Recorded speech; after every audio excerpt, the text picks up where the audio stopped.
All right, everybody. Welcome in, welcome in, welcome in. Good afternoon. Do you guys got me? Is there audio? I really hope that there's audio.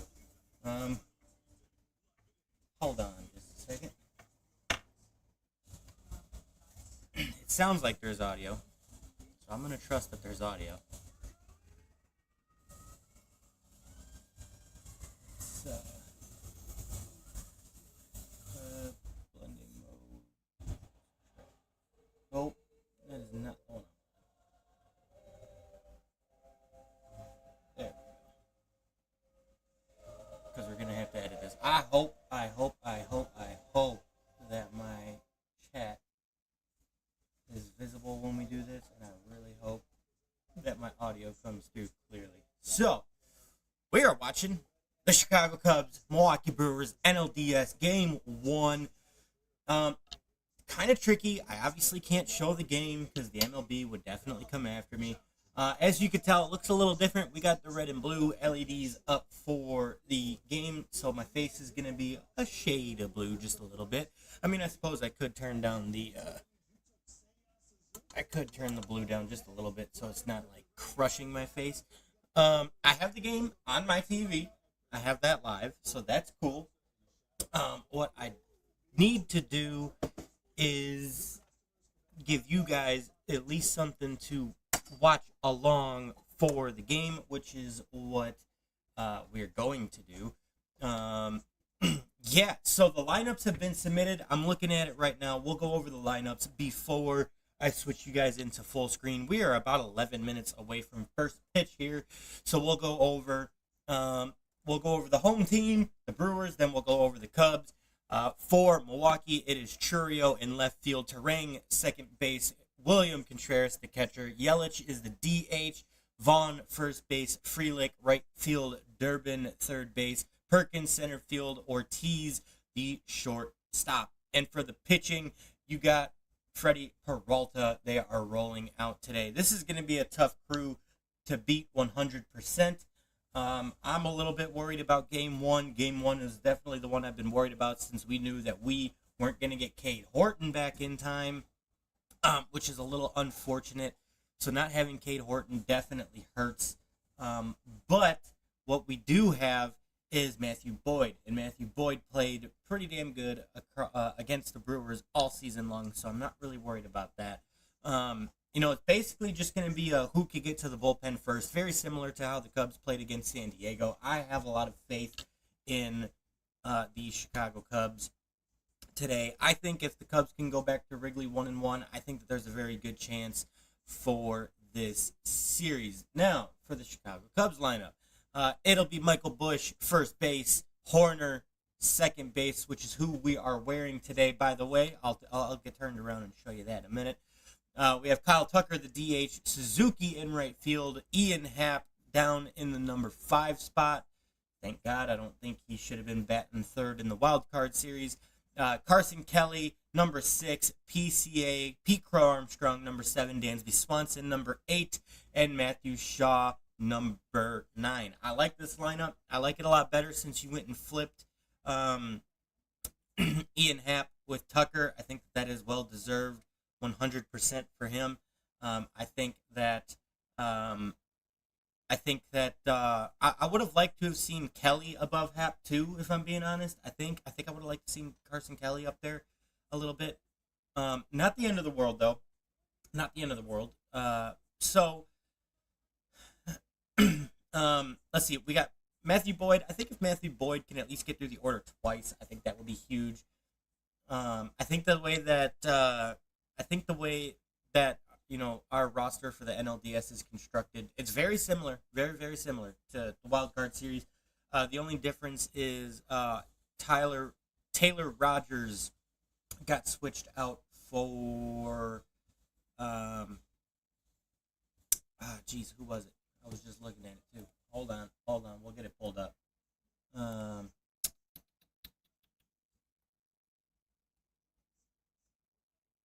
I know, I was just looking at it too, and I was like, "Yep, that actually makes sense. That actually makes sense."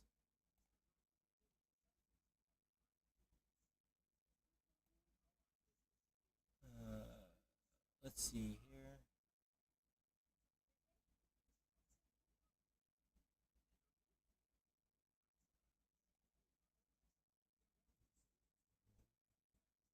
Yeah, that's the wild card round, though. I don't want the wild card round. Let's go see if we can find it on X, because it's got.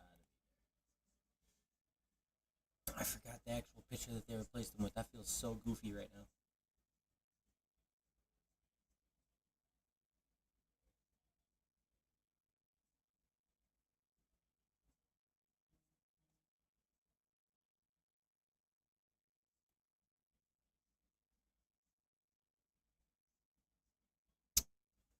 It escapes me, and I cannot find it.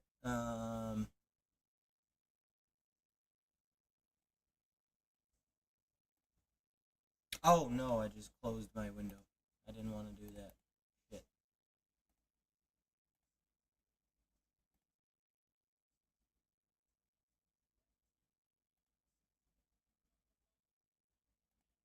Okay, we didn't goof that up too bad. Let's see. Alcantara's on the bench. Oh, Ben Brown. Ben Brown. That's who got moved over. Ben Brown. Okay, I was able to see it on the MLB deal here. So on the bench we have Alcantara, Ballesteros, Castro, McGuire, and Turner. I actually like that bench construction. I'm pretty sure that's the same bench that we had over against San Diego. I'm pretty sure. It's got to be. If it's not, it's close. Um, but let's get you guys into the multi-capture here.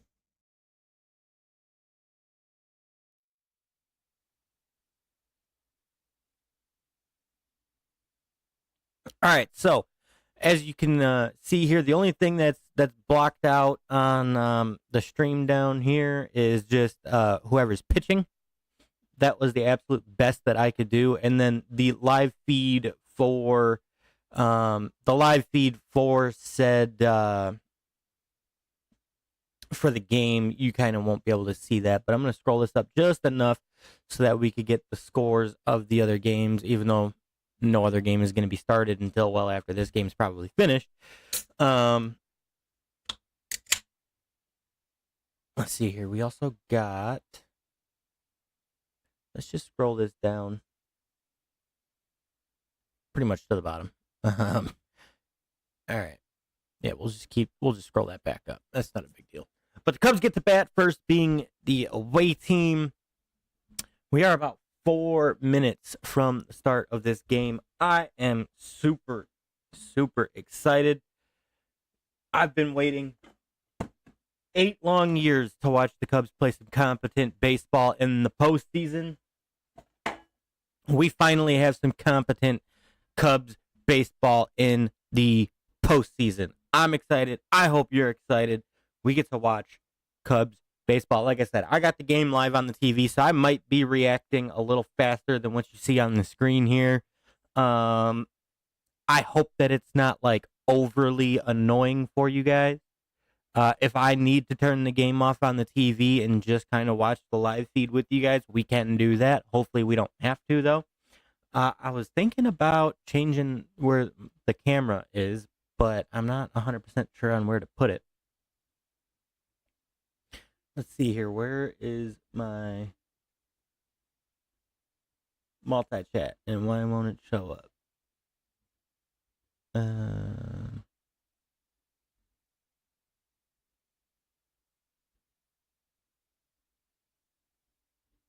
I'm sorry, what was over there? For some reason, my multi-chat doesn't pop on until a few minutes into a couple of messages showing up. Not 100% sure why, but yeah, we got Cubs baseball here for the postseason. This is super. This is super. This is going to be so much fun.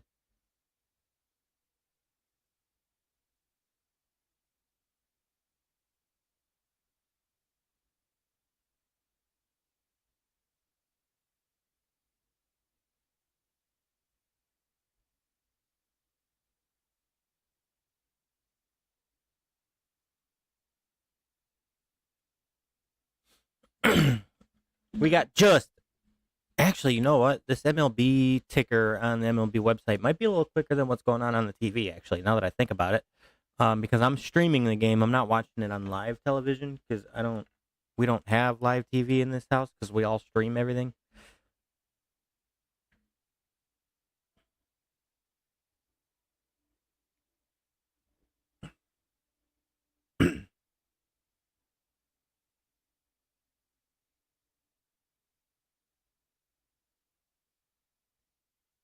Man, I think that this series, it's either going to be like a 3-1, either in favor of Cubs and Brewers, or it's going to go all 5 games. And it'll be down to the wire all 5 games. I just don't know which way it'll go. I honestly think that for the Cubs, the trick is going to have to be getting to Freddie Peralta in this game one, ultimately. I think that's what the Cubs are going to have to do. I think that if you can't get to Peralta in game one, then you really, really got to attack their starting pitching in the next few games afterwards. But I do think that the Cubs have some very, very strong odds in this series. We were 7-6 against the Brewers in the regular season, and while that's not like great by any metric,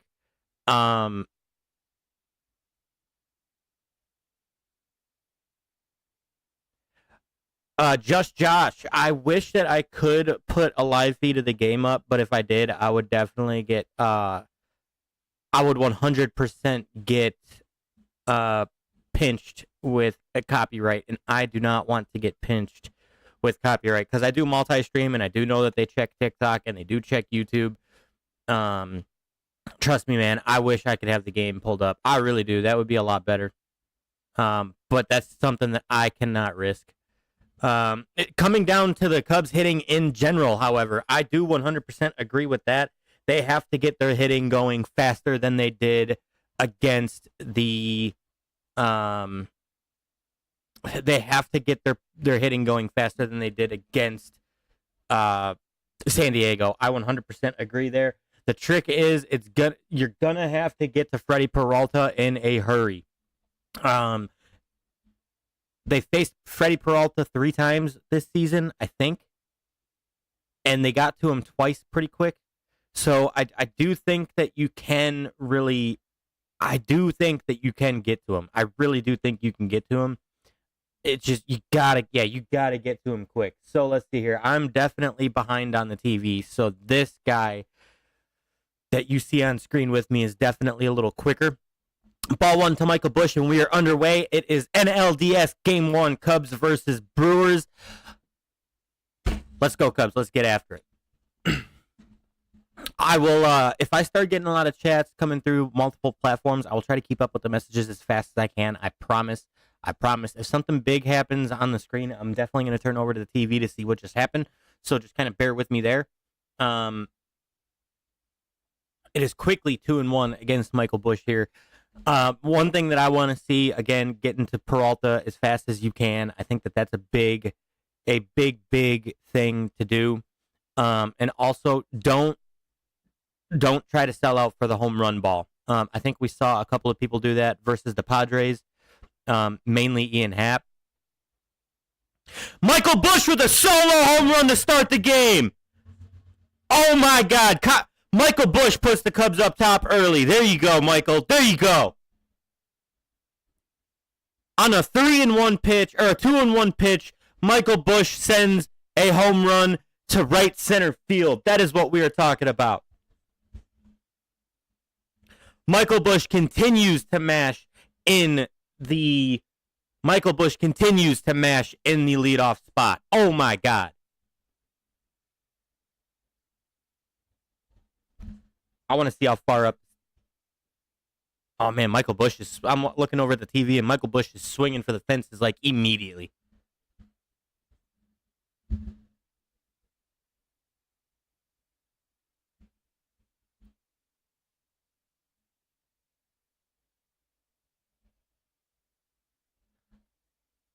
One and one on Nico Horner. Nico Horner grounds out. Third baseman Durbin to Andrew Vaughn. Out number 1.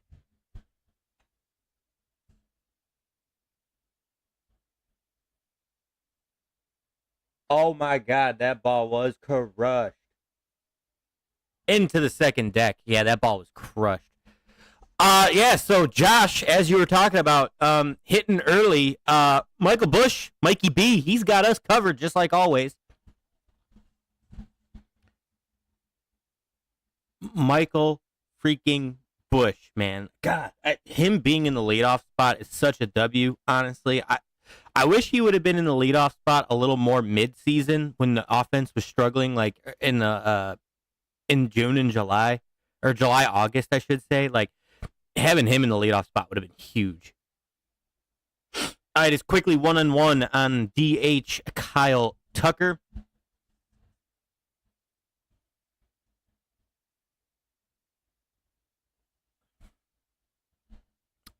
Kyle Tucker grounds out. First baseman Andrew Vaughn to pitcher Freddie Peralta. I think that this is actually another good topic to bring up real quick. Kyle Tucker needing to get the ball elevated. He's making really good contact. So, like, I don't think his swing mechanics are that far off coming off of his injury. The problem is that he's not able to elevate the ball. He's getting on top of it too much, and he's typically rolling it over to the first base side. I think that, his swing mechanics are there. I don't think that it is absolutely terrible. I just think that he needs to work on getting that ball up just a little bit, getting it into the outfield grass. I think that once you see him get that first hit, whether it be in the DS or the CS, once he's able to get that ball up for the first time, I think you'll see him start crushing baseballs too. I really do.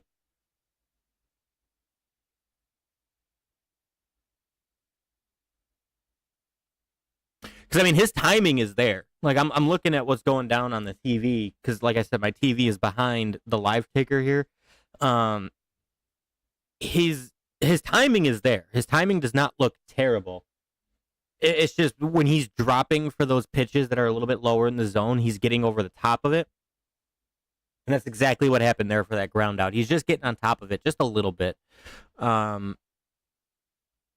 Oh, man, that ball four placement was actually pretty good. I'm not going to lie. That ball placement was actually really good. Oh, can we do the 3D thing on here? That'd be really cool if we could. Live summary video. Nah, we can't. It's up in the corner over here. Duh. It's right here. Oh, pitch 5 down at the knees. Yeah, that's a good pitch, Freddie Peralta. That's a good fucking pitch.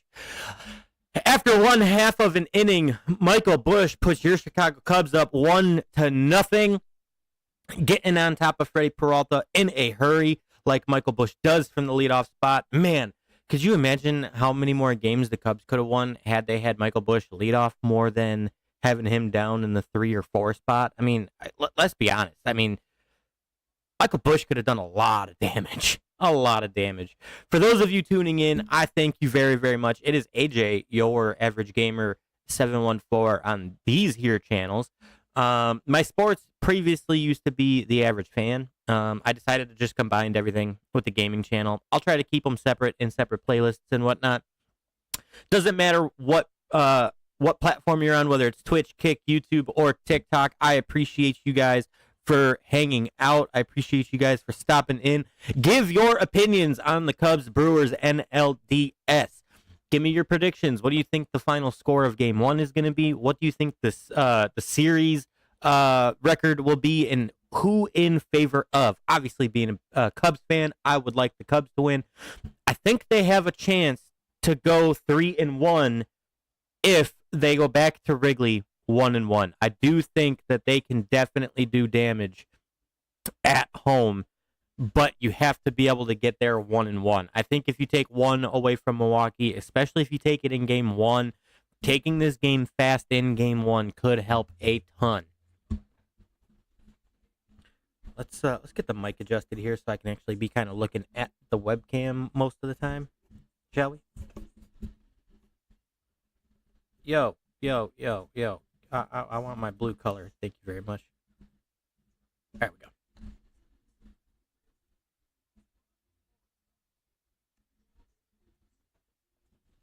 There we go. That's a little bit better. Now I can actually sit the way that I intend to.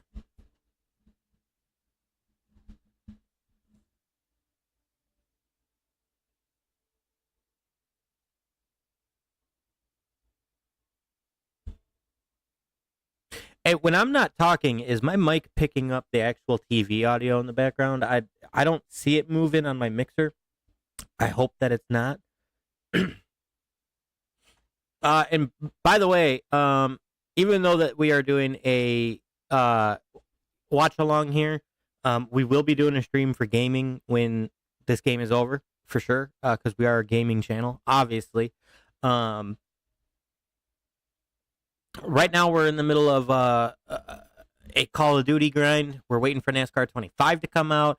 Now that I kind of understand how to stream off of a second PC while capture carding a main PC, I'm thinking about getting some sports games on this PC here so that we could do maybe some MLB, maybe some Madden. I haven't played Madden in a super long time, so doing a couple of streams where people watch me get the hang of that game again would be freaking hilarious for everybody to see. Quickly 2-0 here on Churio for Matthew Boyd. First pitch ran in. Second pitch down and in a little bit.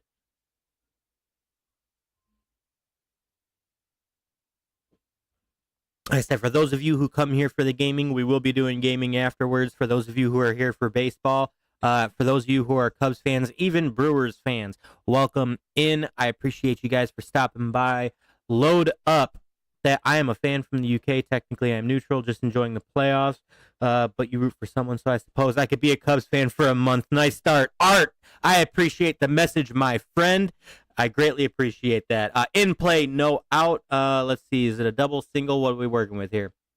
It looks like a lead-off double for Jackson Churio off of Matthew Boyd. I'm not worried about that. Matthew Boyd is pretty good at giving up either a single or a double and then getting his strikeouts. He does not sweat with men in scoring position whatsoever. Art, I appreciate the message, my friend.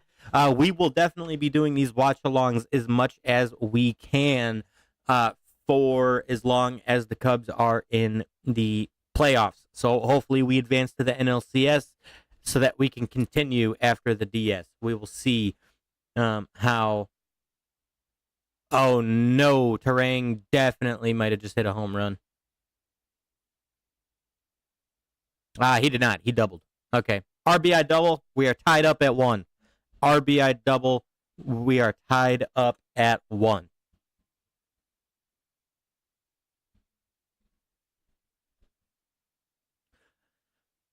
All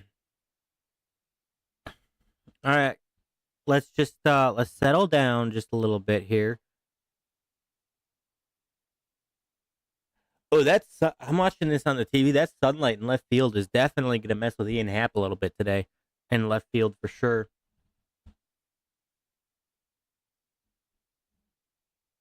For those of you who are tuning in to listen to some commentary for NLDS Game 1, if you have friends that like to discuss games as they are going on, please feel free to share the stream, like the stream.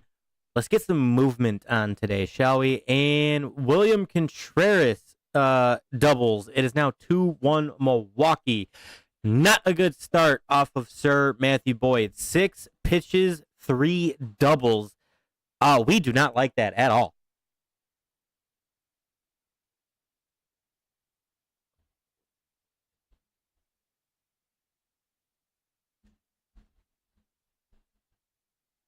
We do not like that at all. That is not something we want.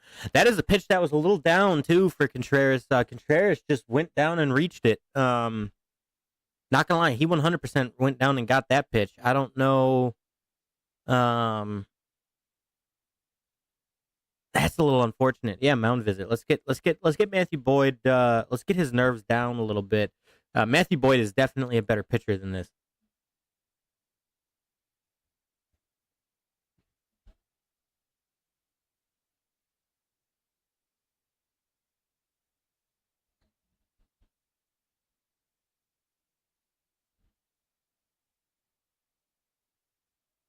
Oh, Ian Happ just missed diving for that ball too.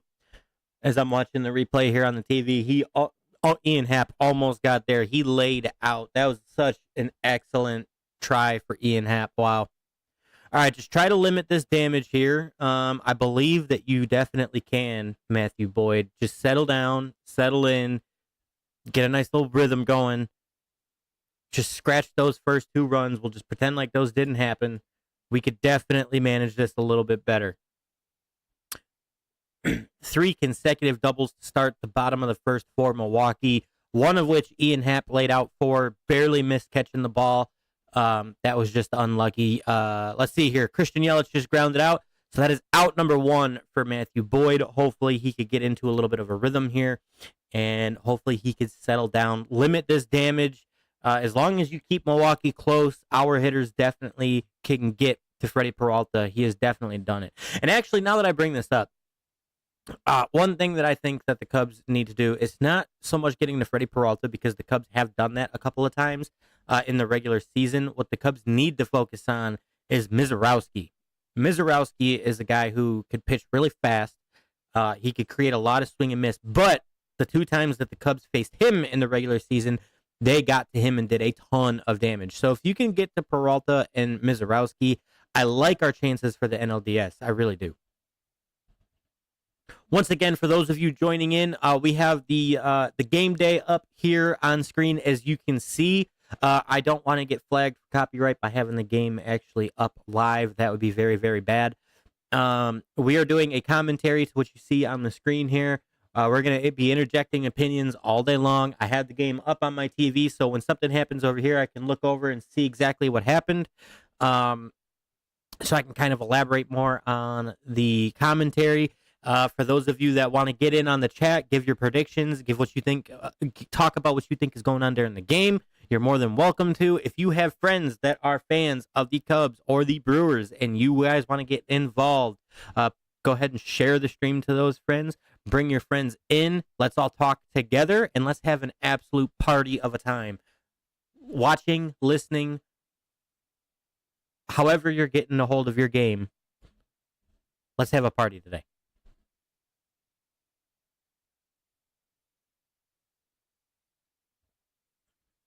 Man, Boyd is not having a great first inning here. He's just not locked in. Although the last time that this happened to Matthew Boyd, he did wind up going like 6 innings and only giving up like 2 runs, and the Cubs did end up winning that game. I forgot who it was against. However, you do have men on first and second now, so you do set up the chance for a double play, which is great. I think that your defense can really help you out here right now.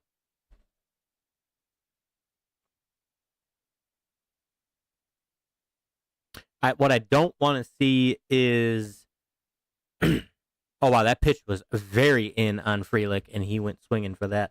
I just hope that, like I said, the Cubs can keep it close and it doesn't get out of hand fast.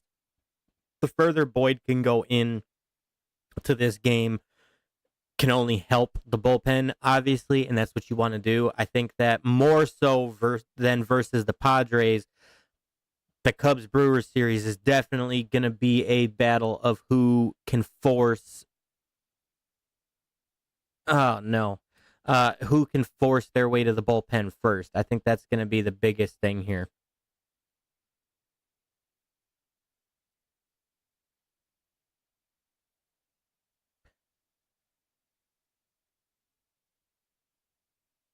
Frelick with an RBI single. Where did that go? Looks like a strap yourself in kind of a game. Yes, I agree with that 100%. Against the Brewers this year, they went 7-6, so they won the season series. Early in the year, there was some bullpen struggles that gave up a couple of games, and then midsummer, the offense was struggling for a while, and they couldn't score. But when the Cubs won the games that they won, the Cubs were definitely on. And what I mean by that is they were getting to their top starters in Mizorowski and Peralta early. They were getting to their bullpen early, and then once they got to their bullpen, they kept stacking on runs. So, you know, I think that there's obviously an advantage and also a disadvantage of playing a division rival in an NLDS or an NLCS like this. I don't think that it's really an advantage either way, just because the Brewers kind of have the same advantages that the Cubs have, right? So when you're looking at, you know, any advantage that the Cubs have in terms of, you know, pitcher tendencies and batting tendencies and what else not, the Brewers have those same exact advantages. So, you know, while games 1 and 2 might be extremely close because you're playing your top starters versus your top starters, once you get into like game 3 and or 4, potentially game 5 if it goes that far, that's where you're going to see those advantages come out. Who can get to those starting pitchers the fastest in those games, like games 3, 4, 5. Like, that's what you want to see. Caleb Durbin strikes out swinging, out number 2. We need one more out, and then let the offense go back to work. Let the offense produce some runs. So, yeah, like I was saying, I think that those advantages that you would have, playing somebody during the regular season, since they're a division rival and you play them more during the regular season, I think that obviously the Brewers have those same exact advantages, which is okay. Like, that's fine. I think that those advantages just show up more for one team, one way or the other, when you get into games like 3, 4, potentially 5, if it goes that far. I think that that's when you would see either the Cubs start to sway into an advantage or the Brewers sway into an advantage. So, and also it's just roster construction too. Righty versus lefty matchups. So when I say if you can get to your starter first, that's when those lefty-righty matchups really start to matter when you get into those bullpen situations. But your roster construction also matters. Like, you don't want to have a bunch of lefties stacked on top of each other. You don't want to have a bunch of righties stacked on top of each other. That's what San Diego did in the wild card, and it worked really good in game 2. But then Counsell went out there with an opener in game 3, and those 3 lefty batters that were stacked on top of each other, they went like 0 for 11 on the day, or 0 for 12 on the day once they got Shota Imanaga into the game. So, it's all about how you can kind of find that middle ground to not get behind early, keep yourself in the game. Like, it's all about trying to get to your starters early. Like, it's not so much about putting up the runs.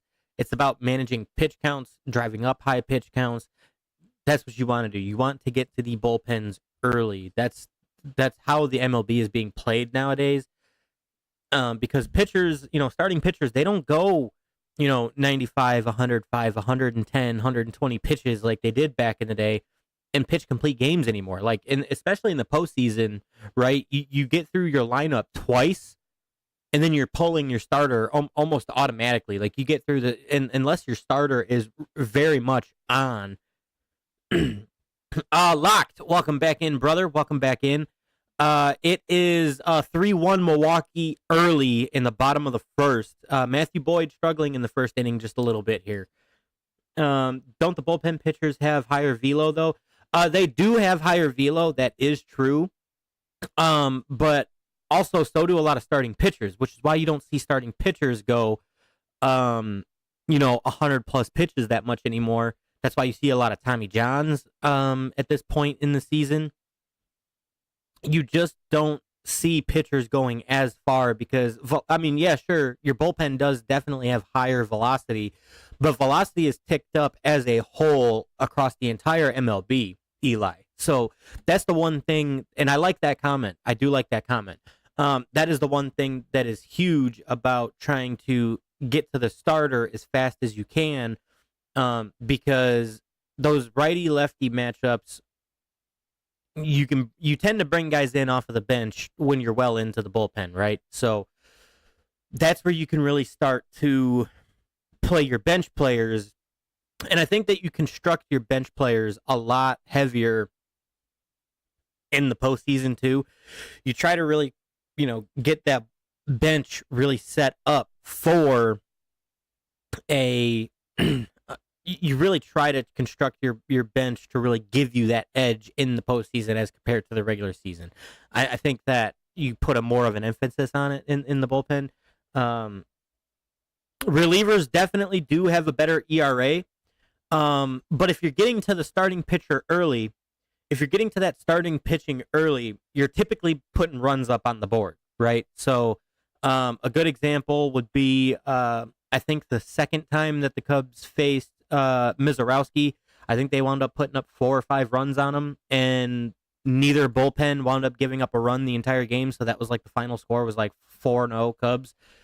I think that the emphasis has been to get to those starting pitchers, even though those bullpen pitchers have a higher velo, even though that bullpen pitchers definitely have the better ERA. The one thing you also have to imagine too, I think that relief pitching ERA is a slanted stat right from the get-go because relievers don't stay in the game 5, 6, 7 innings, right? You're not, if you don't give up a run for say, if you don't give up a run for say 6 outings and 7 innings, that's a 0 ERA. So, but you're only facing 3 batters per outing, right? You're not facing 12, 15 per outing. So I always thought that, reliever ERA was kind of slanted, at least for like the front half of an MLB season. Wow, Matthew Boyd giving up another run. It's already 4-1 Milwaukee. He might end up getting pulled here before the first inning, to be honest. That's crazy. And I mean, it's not that he's not locating pitches. Like, he's locating his pitches. I'm looking at the same graphic that you are, and I'm looking over at the TV. Like, he is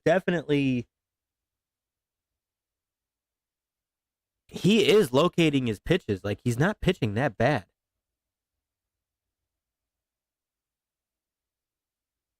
Oh yeah, no, relievers debatably have better stuff. I think wow, yeah, no, Matthew Boyd's out of the game. Michael Soroka in for Matthew Boyd. We already have a pitching change. Have not gotten through an entire inning. Matthew Boyd, unfortunate. No, that's a good point to bring up. Relievers do have better stuff. I think that the bullpen pitchers having such a higher velo is why a lot of them stay in the bullpen and don't become pitchers. Like back in the day, when I say back in the day, I'm only talking 5, 6, 7 years ago, as early as maybe 2018 even. You could have these bullpen guys that become starters, right? Justin Steele for the Cubs was one of them. He was a bullpen guy, I think, for the first 2 years that we had him on the big league roster. Your bullpen guys, they throw at such an incredibly harder rate or velo over the last 5 years. If they were to become starters, I think your Tommy John surgery rate would absolutely skyrocket. I think that's the saving grace for bullpen pitchers is most of them throw 15 pitches or less per outing 95% of the time, right?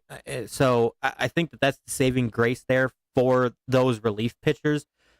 You don't see a high pitch count. Starters' average salary is 3 times that of relievers. That is true. That is 100% true. Unless you're a guy like an Aroldis Chapman, he makes a ridiculous amount of money to throw like 12 pitches per inning that he sees in the MLB. But I mean, rightfully so. He's won World Series with like 3 different teams. These are all really good comments that you bring up, Eli. Yeah, I think now game 1, this is going to only hurt the Cubs because they're into the bullpen super early. Unless Michael Soroka, though, he is a long relief pitcher, so unless you can get a good 5-ish innings out of him, 4 to 5 innings out of him, this is going to hurt the Cubs bullpen. Although there are days off in the DS and CS, so you don't play games on back-to-back days until I think Wednesday and Thursday. Because you play today, then you play Monday, and then I think it's Wednesday, Thursday is the 2 back-to-back games that you have. So those off days will help the bullpen for sure. But yeah, obviously, I mean, the Cubs getting down quick, 4-1 against Milwaukee is not good because you can let Freddie Peralta go into an absolute cruise control mode now, and that's not good.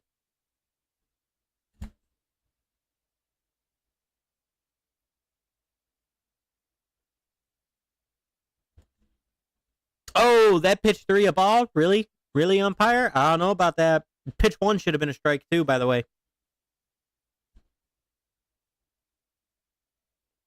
For those of you who are just joining in, obviously we are a gaming channel, but as Cubs fans, we have to watch the NLDS. We are live streaming and commentating our thoughts about the game. We're having an open discussion, as you can see down in the comments.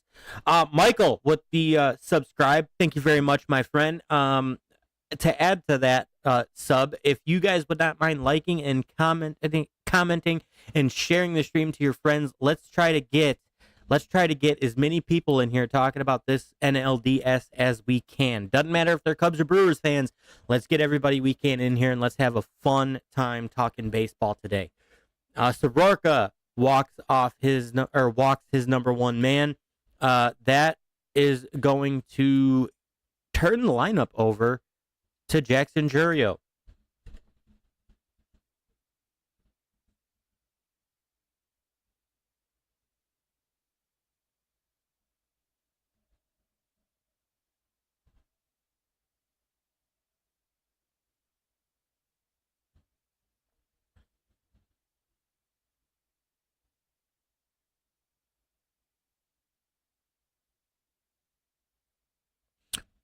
Also, Eli, to add a secondary comment to what we were talking about with relievers, a lot of relievers throw with such a high velocity that if you get to a starting pitcher early, say in the first 3 innings, right, and you go and face 4 guys in a row the next 4 innings that all throw 96 to 100,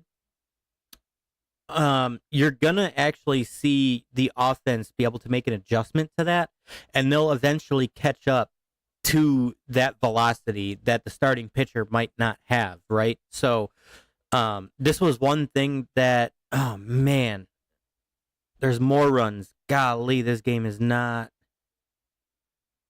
off to a good start.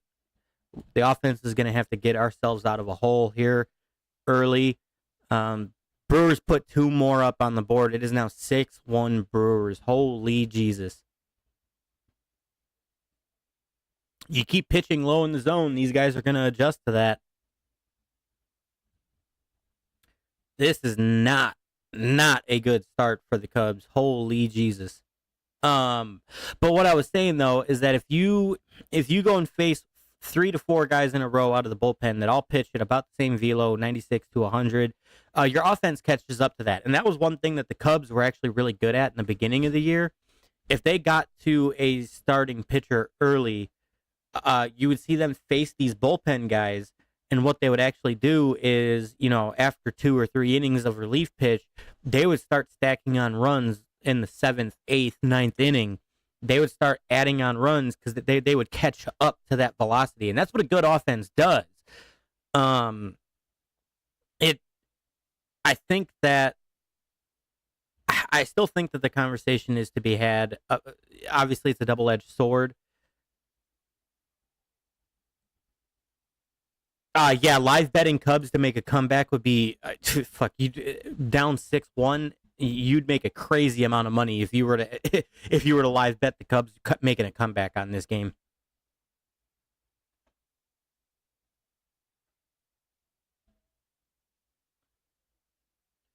All right, come on, just get out of this inning. Let the offense do some work. Tucker did really good against the Brewers all year, even though he's just coming off of the injured list, so he's still got some timing to work out. Suzuki absolutely owns the Brewers. Ian Happ likes hitting home runs against the Brewers. PCA dominated the Brewers. Shaw did decent against the Brewers. I mean, the offense legitimately could claw their way back into this game. Like, I'm not counting the Cubs out just yet. I mean, the offense puts up runs against the Brewers for sure. Like I said, Suzuki owns the Brewers. So does PCA. I do think that Michael Busch hitting a solo home run, a leadoff home run, I think that's a tone setter. You like those tone setters. Obviously, having to come back from a hole 6-1 is a big hole to climb out of. But I mean, you're in the playoffs now, and anything can happen in the playoffs, baby. That's what playoff baseball is all about. I'm waiting for my brother to text me that this shit ain't good.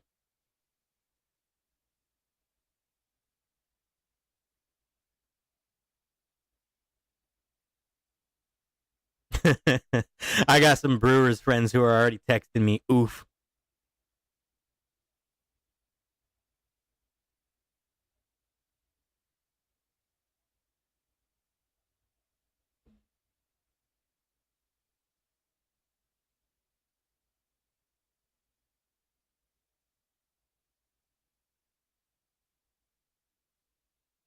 Oh, you.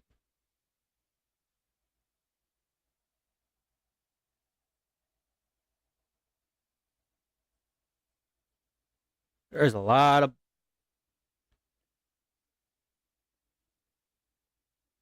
100 to 1 odds for real. $1 bet to win 11. Oh my god! Imagine placing a $10 bet on a home run. Holy shit!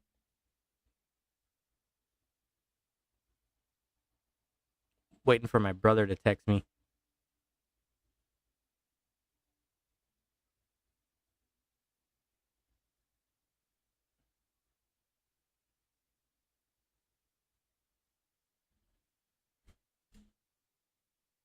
Or yeah, 10 to 1. Fuck, my bad. I forgot how to do math for a second there. Shit. I looked over at your comment too fast. I read it right, but like I read it out loud right, but I read in my head $1 to win 111. I I read it in my head that way, even though I said it right. my bad. My bad.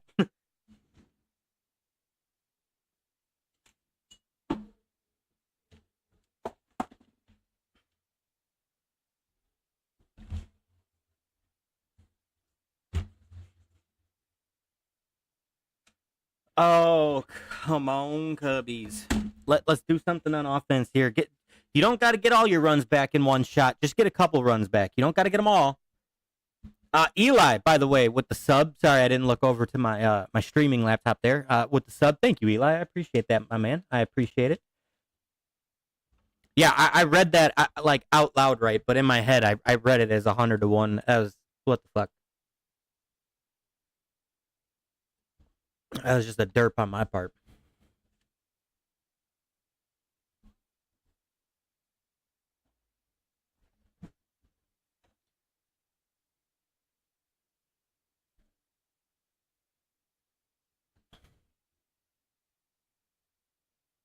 All right, so we got Ian Happ lining out. Okay, let's see what Kelly, Armstrong, Shaw, and Swanson can do. I do. You know what? Now that we're in the postseason, I do have a lot of confidence in the bottom of this order. Armstrong, Swanson, and Shaw. Those three at the bottom of the order could definitely do a lot of damage. Shaw picked it up a ton at the end of the year.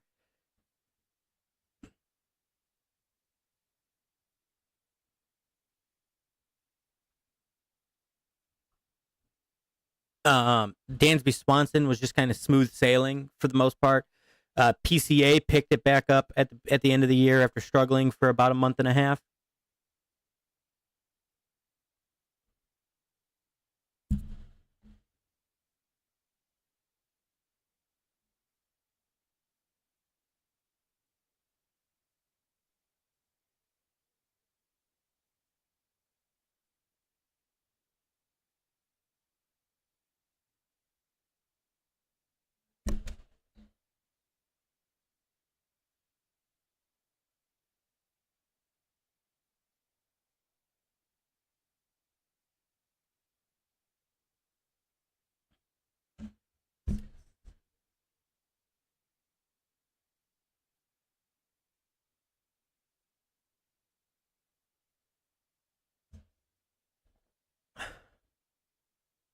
Oh, Kelly, you're gonna swing at a pitch that's down and in like that, brother.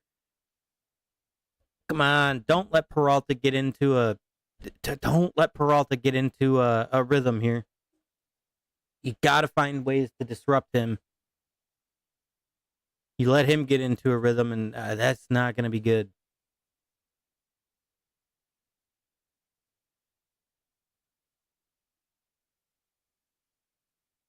Whoa, where was that pitch, PCA? Huh?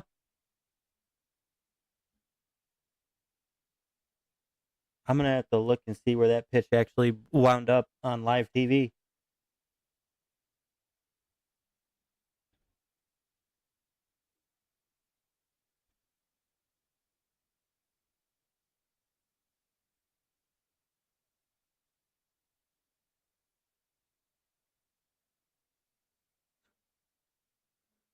Oh, the pitch right before that strikeout, too. Carson just missed a home run, too. That ball was way foul, but that ball was crushed. That's unfortunate.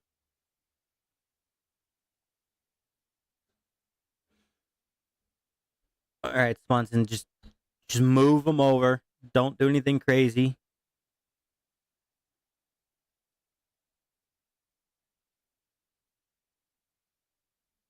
We don't need to be doing no crazy shit. Ooh, quickly down 0-2. Shit, that ain't good.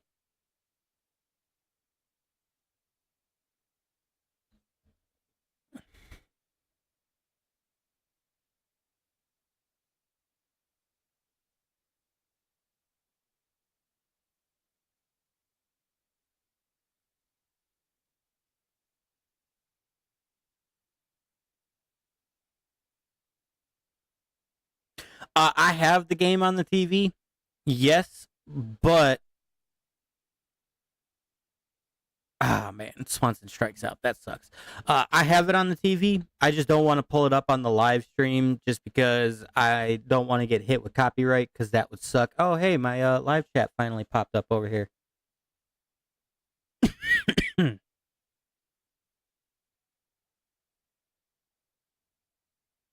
Oh, that's not the one I wanted.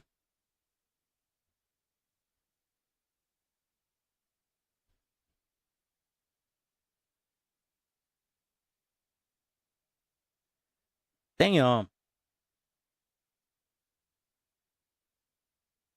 Okay, so that's the screen. Problem is that if I have it like that, you ain't gonna be able to see the chats. Which one did I need?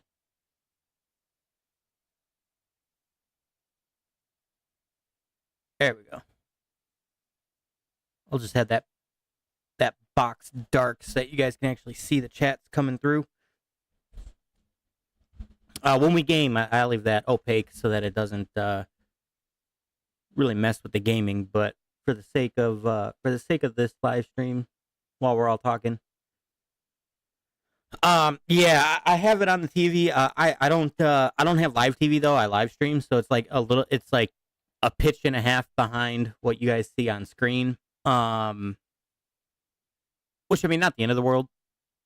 But like I said, I don't want to get dinged for copyright. Otherwise, I would 100% have it up here on the stream and we would all be watching it together.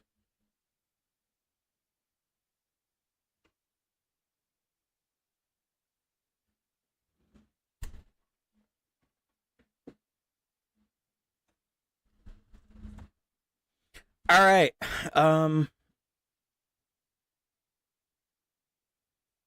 Yeah, not for the MLB, not for the NFL. There's a couple of guys I know that are really big.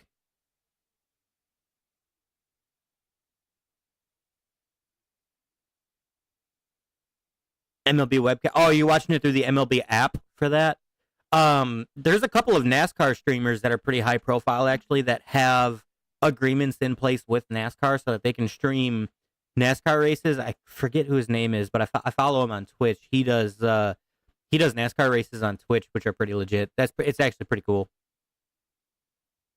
So NASCAR gets a pretty rare dub for that one, for letting a couple of people stream their races. That's pretty neat.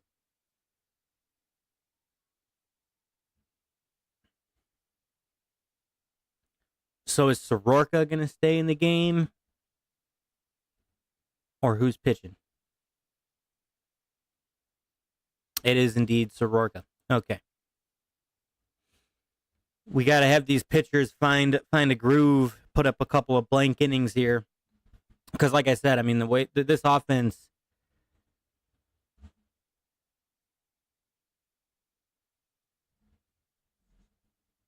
Are you talking where people like me who stream could have the game on in the background? No, I'm not talking about Carson Hocevar, although Carson Hocevar is the GOAT because he does those iRacing live streams. His live streams are pretty legit, I'm not going to lie. I think one of them is Sloppy Joe. I think he does live streaming NASCAR races, and there's one more guy, and I can't remember his name, but he does them on TikTok. Yeah, the MLB, NFL, NHL, it would be cool if you could, but you'd have to be such a big streamer, and you'd probably have to have a revenue split agreement in place to be able, like, if that stream pulled you in, say, $10,000, you'd probably have to give up $6,000 of that to the MLB or the NFL or whoever. Which, I mean, $4K for a stream would still be a lot of money, but I would not sign an agreement deal like that. That'd just be stupid. I'd want all 10 of that. Like, if I'm the, which, I mean, I get it. Like, I'm not the one who's like actually, I'm not the one who's broadcasting the event. I'm just live streaming it, but still.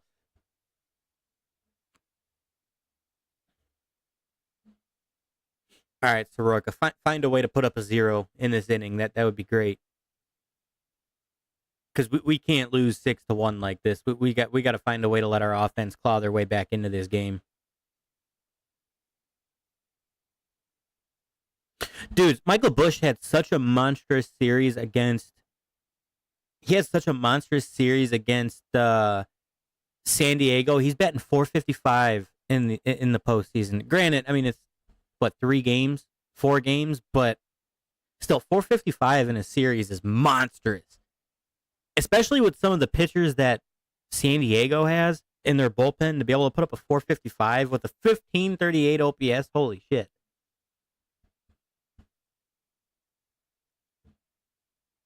Oh my God. Why do they keep pitching to where these hitters can get to these balls, man?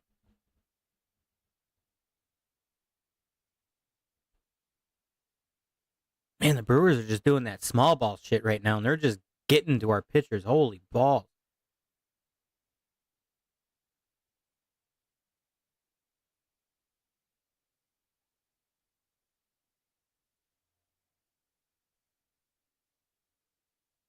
This is not good. Men on first and second with no outs again.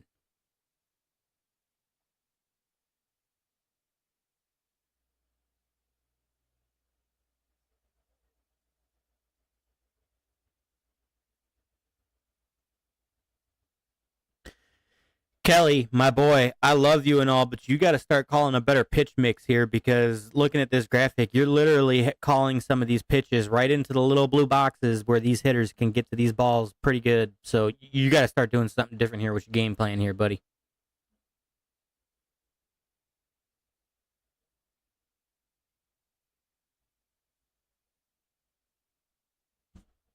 See, where was that pitch?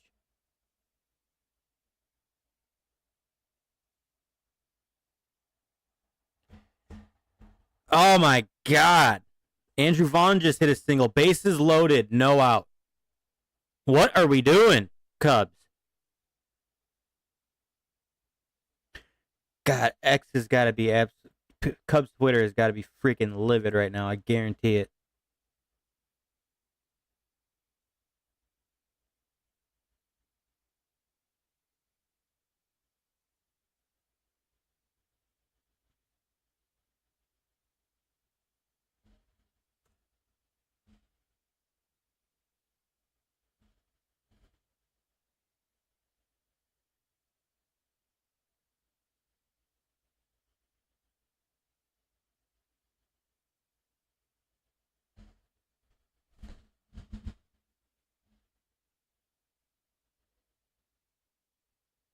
Hey, listen here, Locke. Don't be messing with me like that. Don't be doing that. Nah. Don't be doing that. I would cry. For real. I'd cry.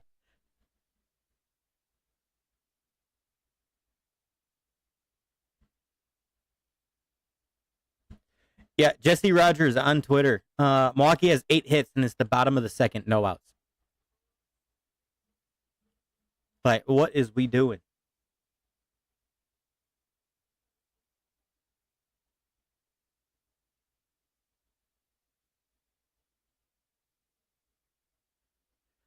Like, my question is, like, for real, like, how does Assad not get a spot in?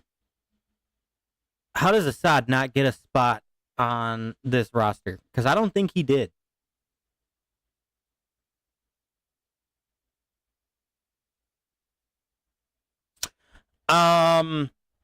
Not really, Eli. You kind of have to. Like, I pretty much follow everybody that's on Marquee. I follow all of the major outlets that report on the Cubs.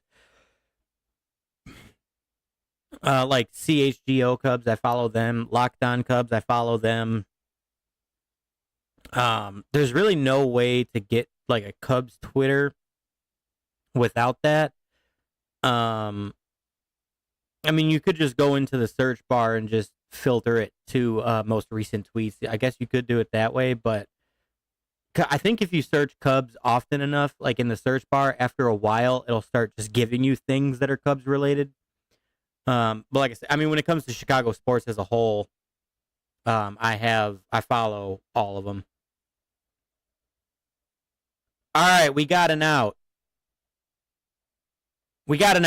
Soroka did it. He got an out. All right. Like I said, I think if you go into that search bar and you search Cubs often enough, Twitter's AI will just start giving you stuff for the Cubs on your homepage. But I mean, me being such a big Chicago sports fan as a whole, I follow pretty much everything Cubs, Bears, Blackhawks. Not so much the Bulls because I'm not a basketball guy, but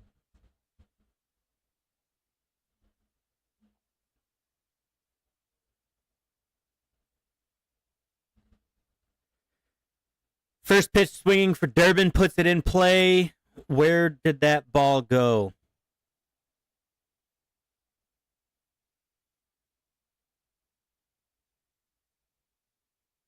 Another 2 runs. Fantastic.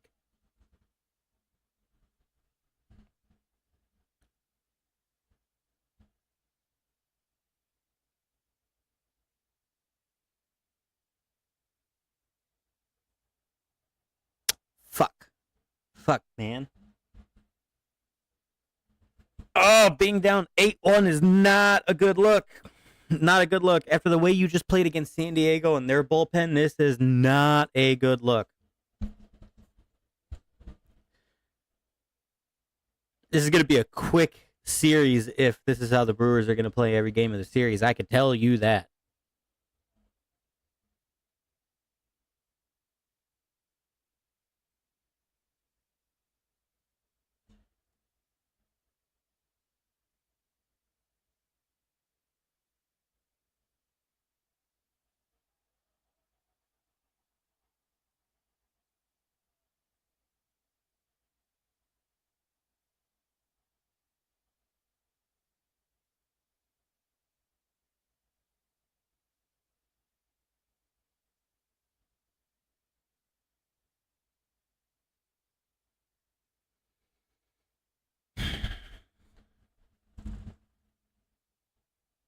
I mean, you kind of have to leave Soroka in at this point to try to chew up some innings, but I mean that this is ugly in a hurry. I was excited to watch Cubs baseball today. I'm not so excited now.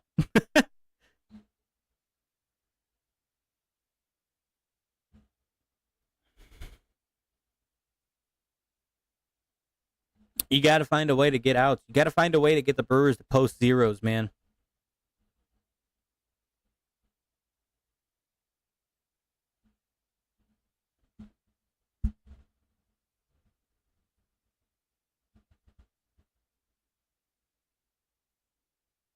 I also want to know how Assad did not make the NLDS roster.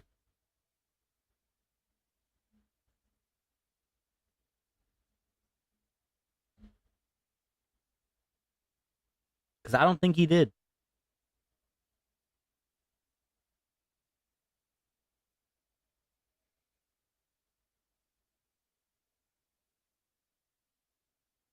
Yeah, he did not. He did not. Ben Brown got the spot over Javier Assad. And I don't know how that happens, to be honest. I don't know how that even logically makes sense. I think that Assad is 100% the better pitcher over Brown. I mean, I understand why you want Brown because he's got good stuff. He's got really good stuff when he's on. The problem with him is that he is not on hardly ever. So that sucks. God, this offense has to find a way to have one of those magical days where they just find a way to put up runs. They got to find a way to put up some runs.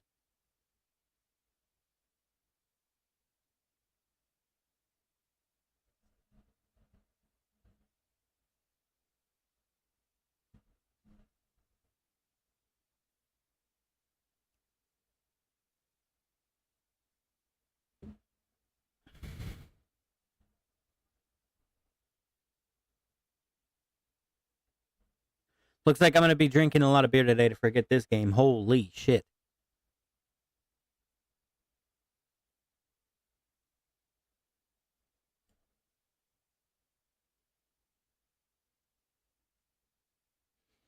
Yeah, Cubs Twitter is not having a good time.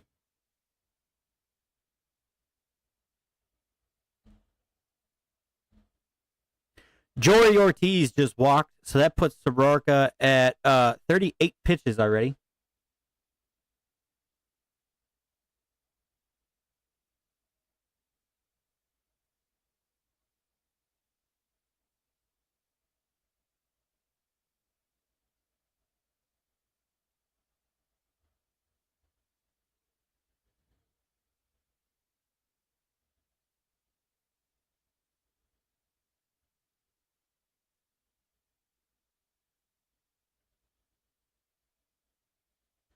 I'm really, really hoping that the offense finds a way to make this game respectable and not lose, 10 plus to 1.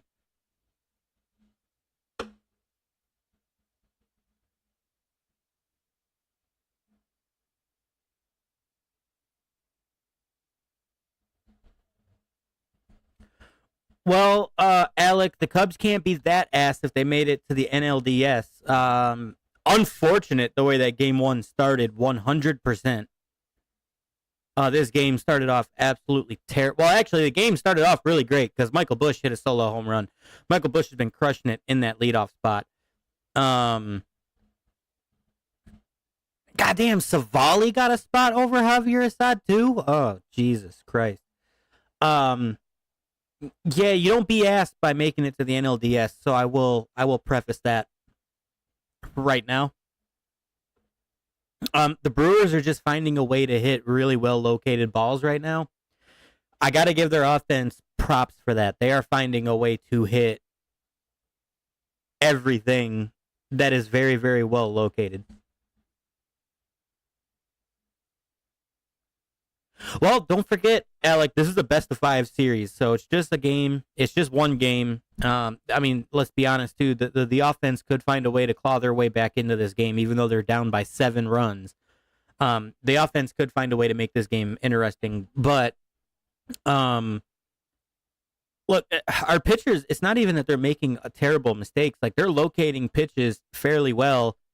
The Brewers are just finding a way to hit it right now, so I can't be mad at that. I really can't. Props to them for that. Being down this big of a hole in just the second inning, yeah, that's a problem.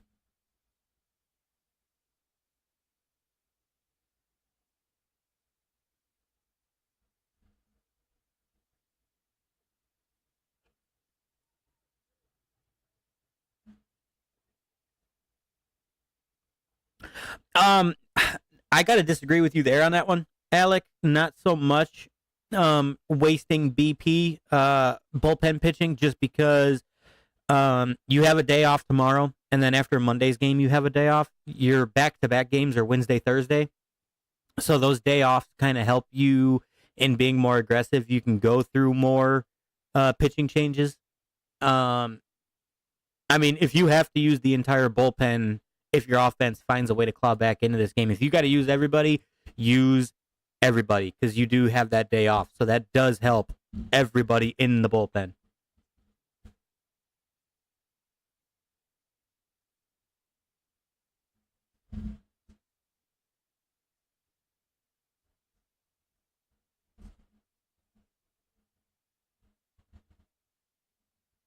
Yeah, no. It's been like this for a couple of years now. The NLDS and the NLCS, the first couple of games, you have a day off in between. You have your back-to-back games, 3 and 4. And then if it forces like games 5, you have a day off, and then you would play, I think, on Friday, I think is how that would work. And then if you have in the NLCS, if you force games 5, 6, and 7, I think your back-to-back games would be 6 and 7. But you'd still have a game off in between 5 and 7.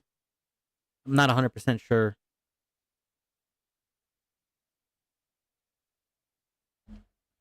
Yeah, we're trying to watch a Cubs game here, so we're just gonna delete that.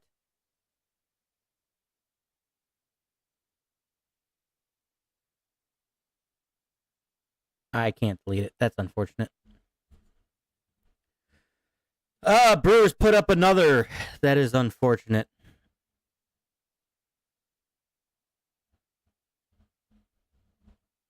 Shaw, you got to make that play, buddy. You have to make that play.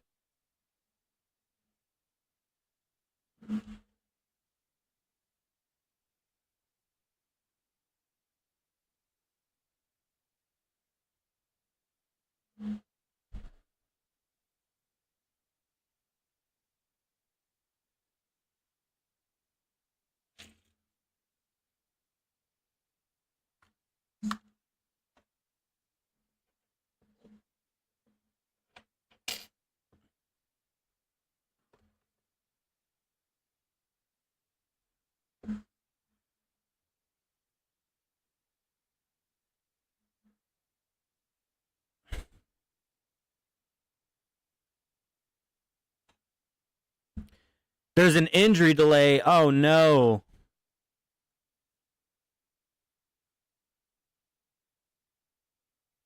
Oh, Shaw, if you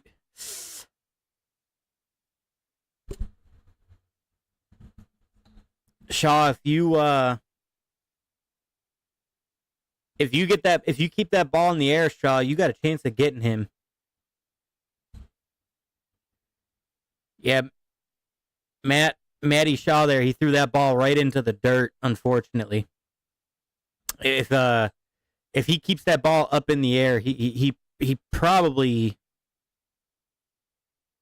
gets that out if he keeps that ball in the air.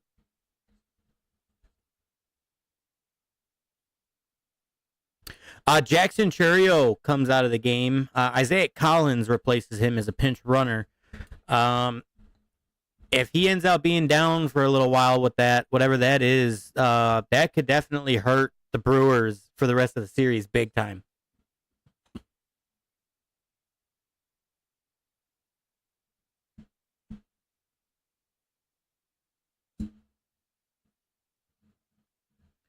All right, Savali, just get this guy out. Come on. It's bad enough that the bases are loaded. We don't need them scoring any more runs.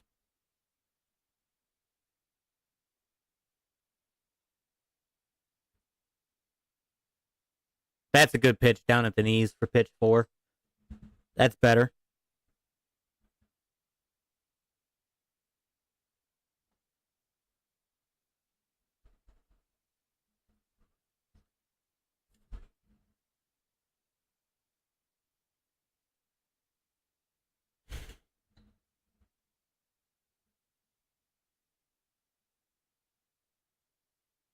And got him. Okay. Would you like that? I need another beer. All right, offense. Come on, man. Don't post a 0. Just get at least 1. Just get the offense going a little bit here. It's going to start things off with Matt Shaw, so that helps a little bit. And then you turn it over to Bush. So I mean, like I said, man, this offense can be very dangerous. This offense can do it. We just got to start stringing it together on the offensive side. But I'll be right back. I'm going to grab another beer, and we'll get to some more discussion.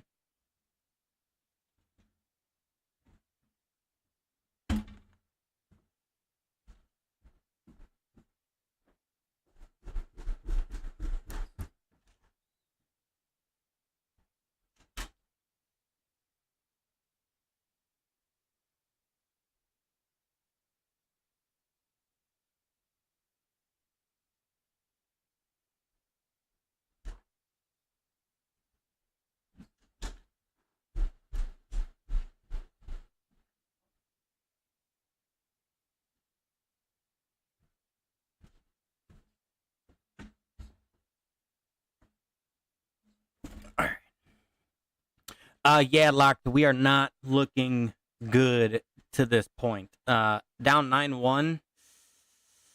Ouch. Big ouch. But like I said, this is the postseason, and you made it to the postseason. Oh no, I just popped my little thing off. You made it to the postseason, so there's a chance that you can climb your way out of this hole.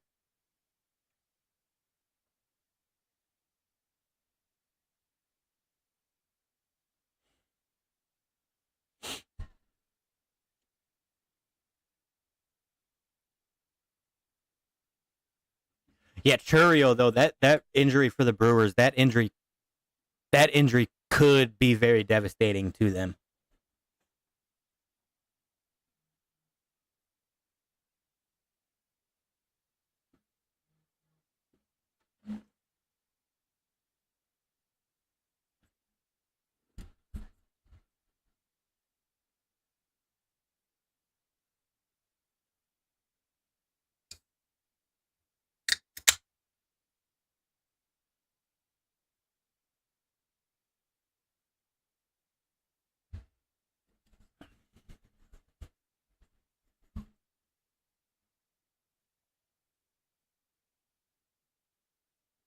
Let's see if they give an explanation here on X as to what he left for. I doubt it, but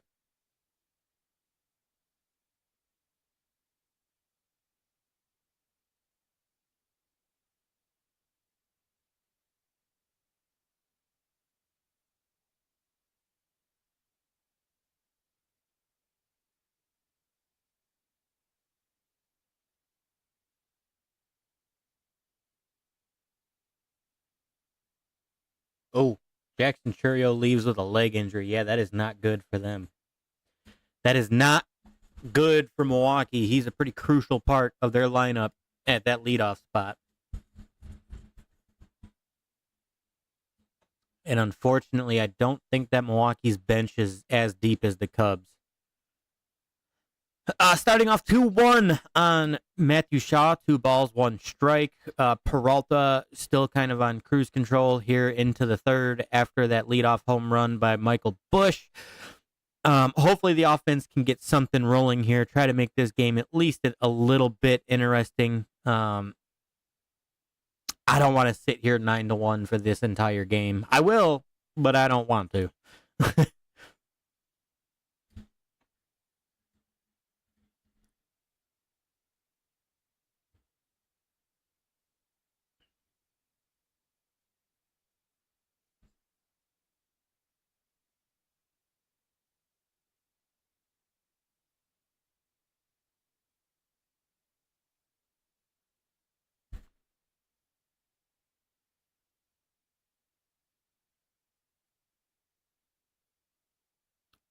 God damn. Now my game is like, I'm like 5 pitches behind now on my game. Let's get a reload on this. See if we can get it a little. Nope. That didn't do nothing.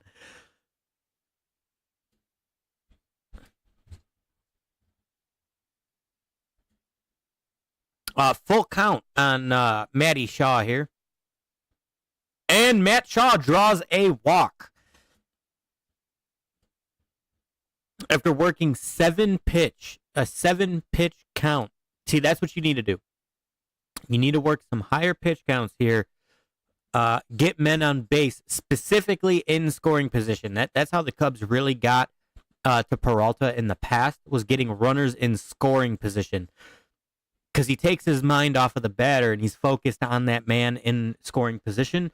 So if you can get a couple of runners in scoring position here, you might actually be able to start doing some damage against Peralta here.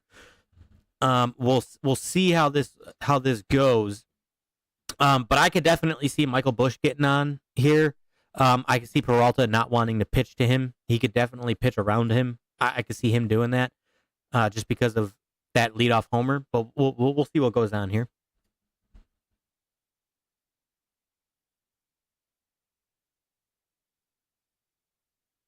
It appears that Michael Busch has popped out. I can see that on the little field in the upper left-hand corner. It does not show on the ticker just yet.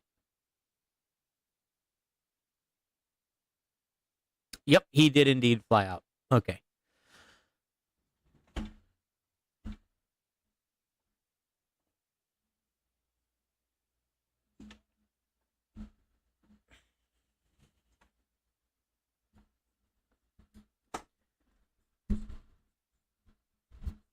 All right, we got Nico up here.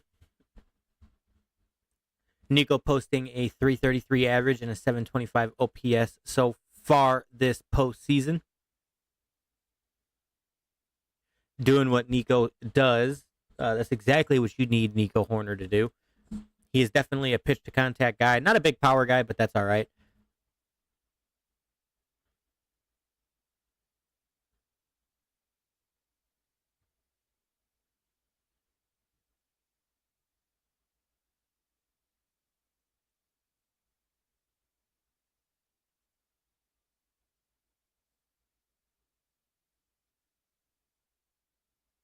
I just saw that hit from Michael Busch. He actually just missed another home run. Even though the ball didn't make the warning track, he just got under it. If he would have squared that pitch up like he did his first at bat, that would have been a 2-run homer. That's unfortunate. See, I'm about 4 pitches behind from what you guys see on screen to the game that I actually have on my phone now. I took it off the TV. Nico Horner strikes out swinging. That's a little unfortunate. We got to work some pitch count here, man. Got to work some pitch count. Find a way to work a pitch count.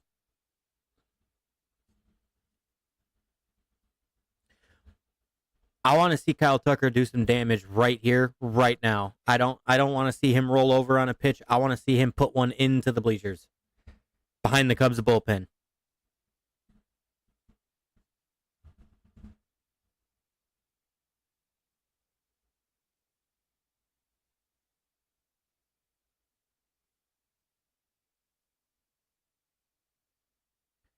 Yeah, see, for some reason my pitch, like I can see what's going on over here. I don't see it showing up over here. Like there's a lag in between the two.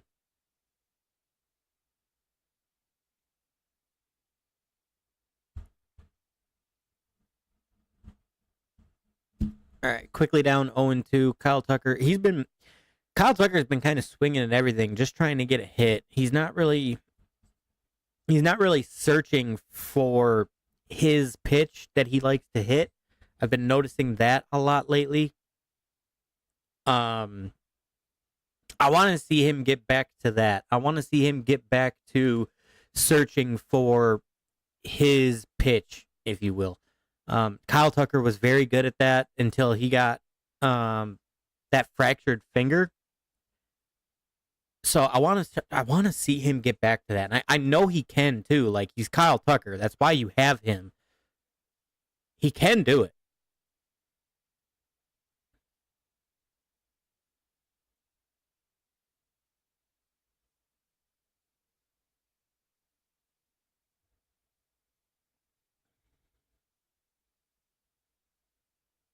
Now went from a quick 0-2 to a full count for Kyle Tucker. See if he can draw up a walk here for Suzuki. If you can get to Suzuki, that could make this fairly interesting because Suzuki's hit a couple home runs off of Peralta and Mizrowski, actually. Ooh, got a piece of that number 6.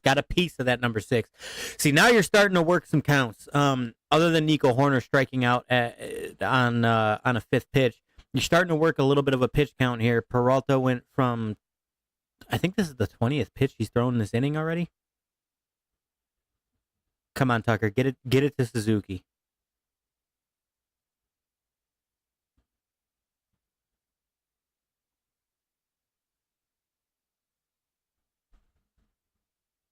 Kyle Tucker draws his walk. That is a huge walk on 7 pitches again, just like Shaw.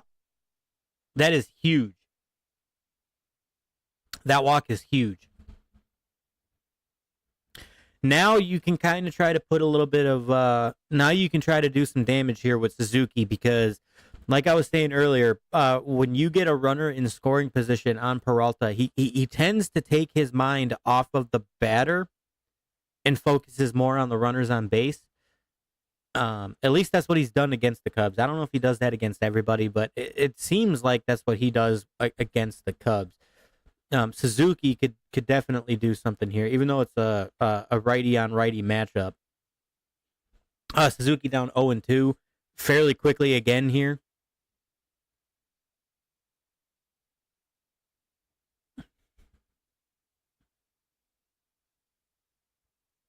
If he gets a pitch in the zone that's right around or just above the belt, he could put a hurting on the baseball.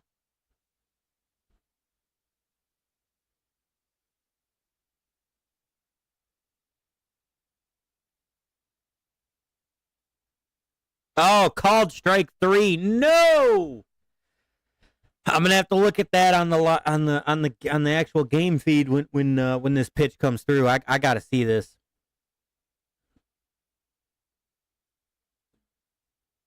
I gotta see where this pitch actually ended up.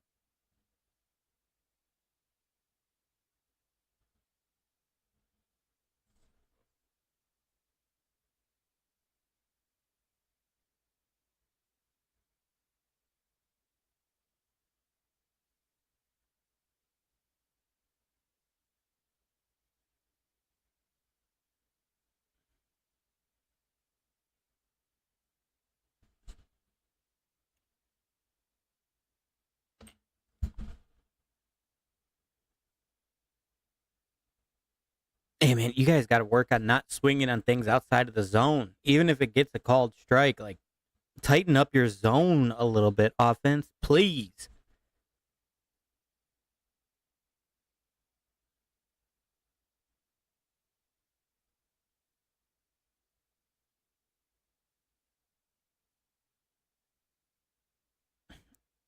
I'm watching the game on my phone right now to see where this pitch 3 actually ended up. I mean, yeah, that's borderline. That's a borderline pitch. I can see why you call that a strike 3, but I mean, when it starts that far out of the zone, I mean, I get it that it's a curveball, but when a curveball usually starts that far out of the zone, pitchers usually don't get that call. Damn, that's unfortunate. Suzuki gets a lot of called strike 3s that are highly debatable. Holy shit. I'm looking at Twitter just to see what's going on in Cubs land over here. NASCAR Insights. Junior Motorsports Roval qualifying results. Connor Zilic, number 1. Justin Allgaier, 2nd. Connor Mosiak, 3rd. Sammy Smith, 4th. And Carson Kvapil, 5th. This is the first 1-5 sweep qualifying by a team in NASCAR history. That is crazy work. I mean, I know we're watching the Cubs and the Brewers here, but I got to make a mention that is absolute crazy work. Holy balls.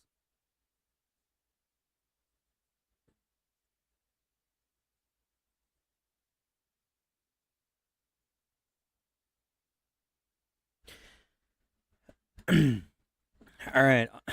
Defense, just find a way to put up a 0. Just 1-0. Just 1. You just got to start with 1. Just put up a 0 just this one time.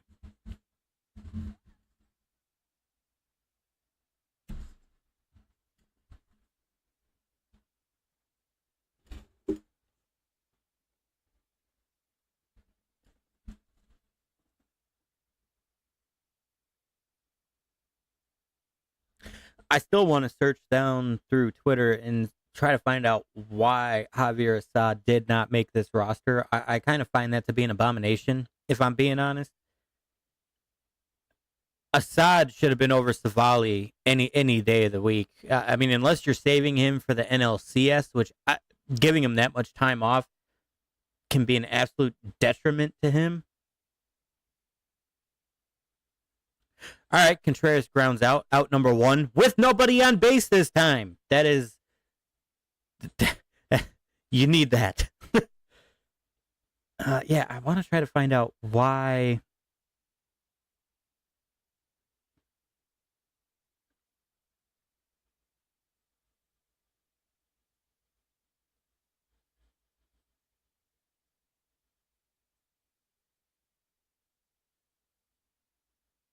I want somebody somewhere in Cubs land to explain to me why Assad did not make this roster. I don't understand that.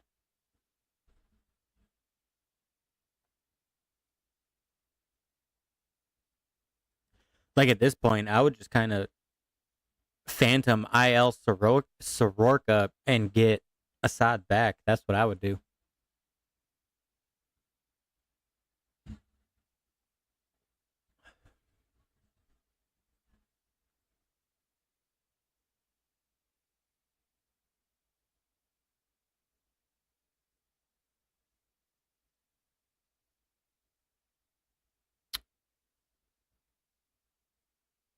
Oh wow! Actually, so that pitch that Savali got Contreras out on, that pitch was actually kind of dirty. That pitch had a lot of north and south movement on it. Holy Jesus!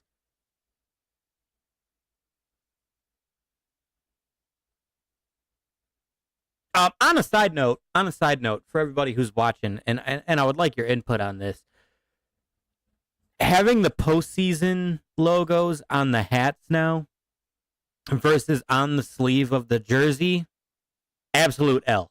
It's an L. I hate it. No, when you had that big thing right here on the sleeve. Yeah, now it's on the cap, and I don't agree with that. I don't like that. That's an L to me. Putting it on the hat, having those specialty jerseys just for the off season with the NLDS, NLCS, and World Series patches on the sleeve. That was a W.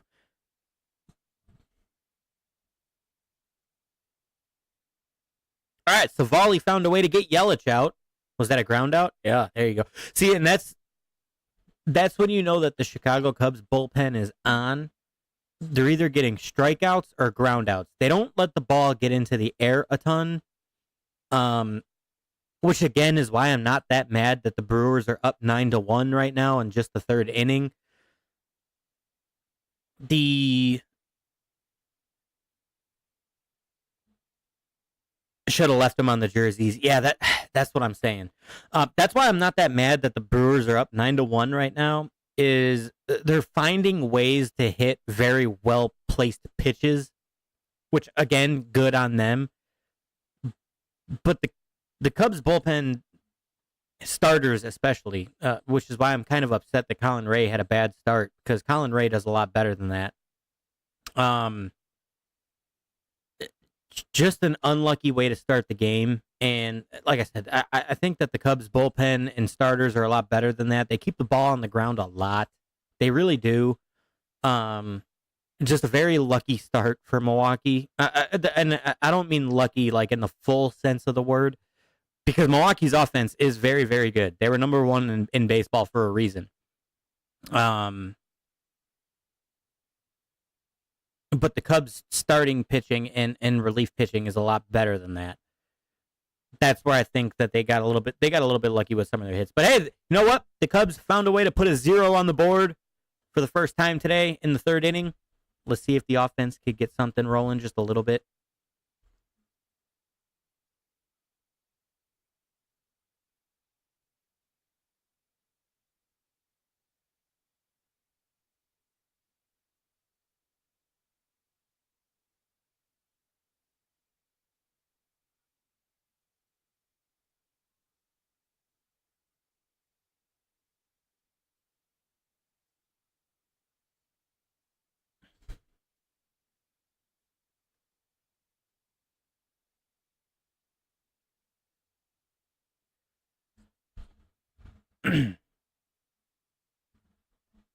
Yeah, Eli should have left them on the jerseys. That's one thing I missed, because I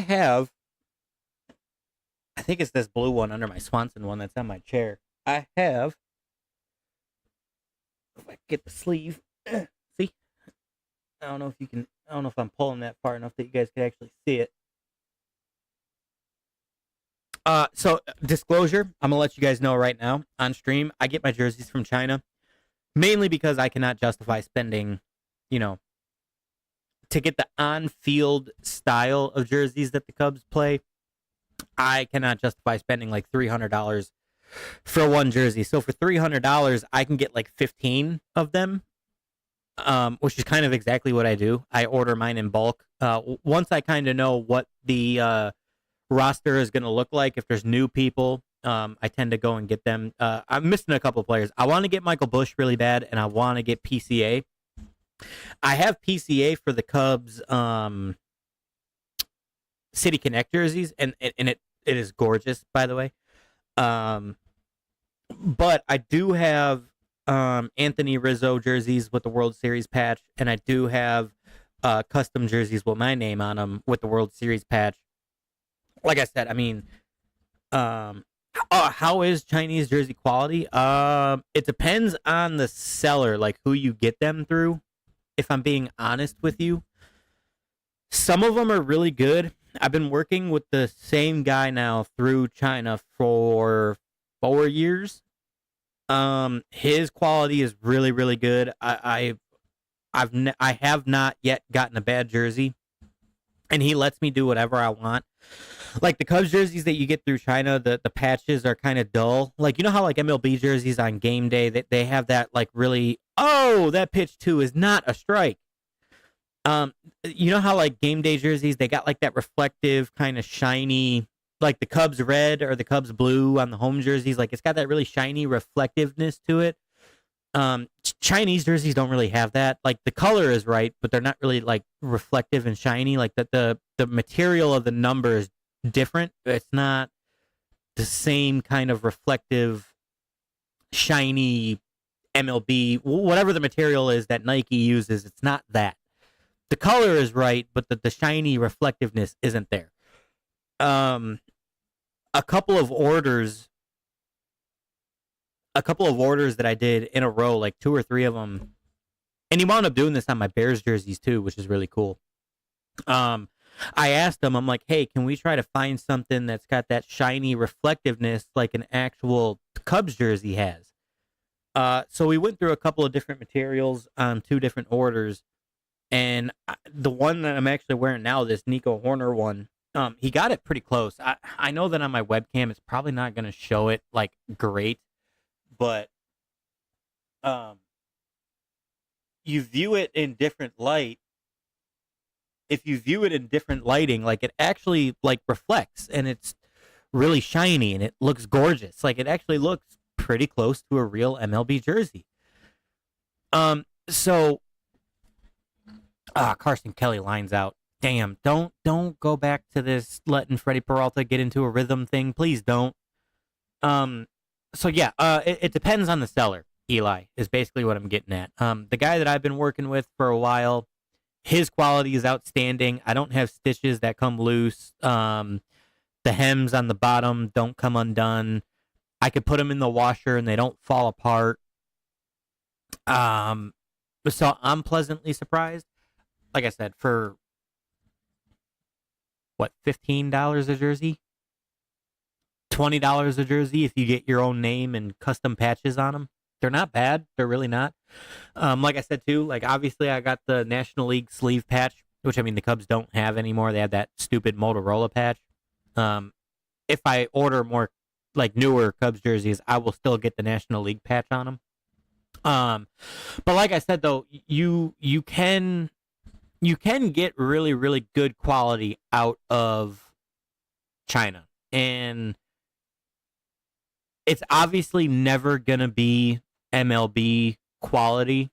That's obvious, but if you're standing a couple feet away, and I'm wearing the jersey I'm wearing now, and someone has a legit bought at Wrigley Field Nico Horner jersey, I promise you could barely tell a difference. Like you have to be up close and looking for the differences between my jersey and someone who's wearing like a bought at Wrigley Field on field style MLB jersey. Like you have to be looking for it. I swear to God you do.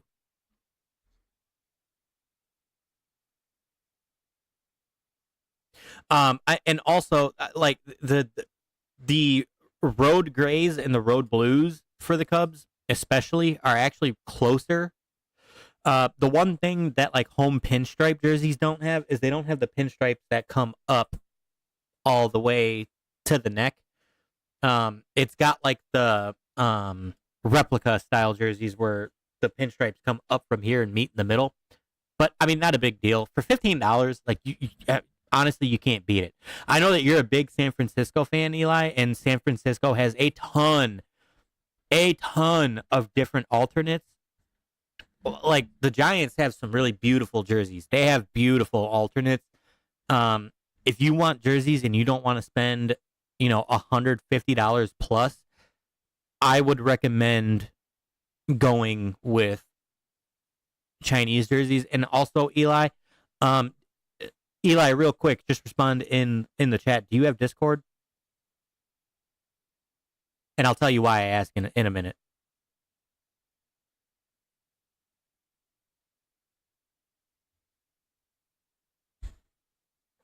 If you have Discord, I'll have you add me, and then I'll send you the specific supplier that I use. I can't leave it in chat because YouTube will actually block it. So does Twitch, I think. Just because it's through Alibaba, certain links they block. Okay, Eli, what I'm gonna do is I'm gonna drop my Discord.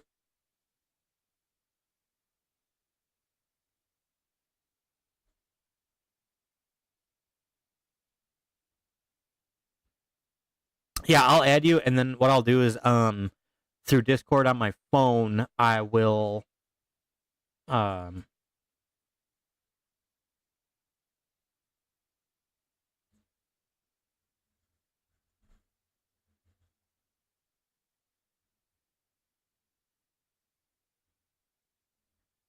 right, there we go. I sent that out to all streams, so if anybody else wants to know where I get my jerseys, feel free to add me. And then just when you add me, I'll accept your friend request. Just type jerseys. That's all you got to type. You type jerseys. I will go on my phone. I will grab the link to the seller that I use. Listen to me very carefully. Here's what you're going to want to do. When you add, or when you go and get the jerseys through this seller, don't just go to his store, add them to cart, and check out. What you want to do is message the seller. Okay, so write this down. You want to message the seller, create an order through that messaging system. You can get whatever you want, and then you have him create the order through the message. Don't just add jerseys to a cart and check out, because then you can tell him exactly what you want. He'll tell you what they have like in stock, and I say that in quotations, in stock. You can tell him what players you want, what number you want, what jersey style you want. You can send him screenshots of the jerseys you want, and then he'll create the order. He'll send it to you in that message, and then you could check out that way. That is like the best way that I would do it. I've done my jersey orders with him that way for the last 4 years, and it works out really great for me. And then that way too, you can tell him what shipping style you want. Like if you want to wait the 1 month to get them, or 2 months to get them, you can get the standard shipping, no problem. If you want pretty fast shipping, like get them within 2 to 4 weeks, go with FedEx. 100% go with FedEx or UPS. Depending on where you are in the country, you might have UPS or FedEx. It kind of depends on which one. I always pay the extra money for the UPS or FedEx. It's always faster. You get them very quick. You don't have to wait that long. Like I said, if you want to order just one jersey just to try it, see what the quality is like, I would recommend that for sure. But like I said, then if you minimum amount of jerseys, no, there is no minimum amount. You can order 1, you can order 20, you can order 200. It doesn't matter. There is no minimum. I will tell you though, to make the shipping worth it, if you go with FedEx, which is what I recommend, because it costs about $40 or $20 to $40 for FedEx. It's like $20 to $40 for FedEx. If you want to make the FedEx shipping worth it for the cost, order a minimum of 5 jerseys. That's what makes like the cost worth it. Otherwise, you're gonna pay more for the shipping than you do the jersey. Like if you order 1 jersey, it'll cost you like $15 to $20. The shipping is gonna cost you $20 to $40. Depending on where you are in the world.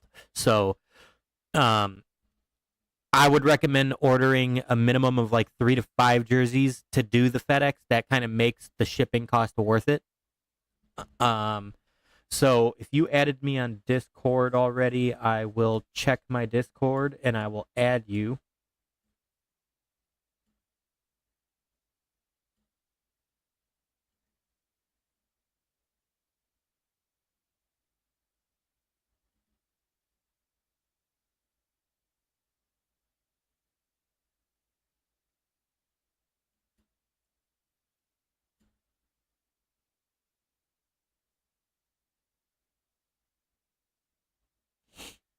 All right, 2 outs, 1 on for Milwaukee in the bottom of the 4th. The bullpen's picking it up a little bit. They're not giving up runs, so that's good.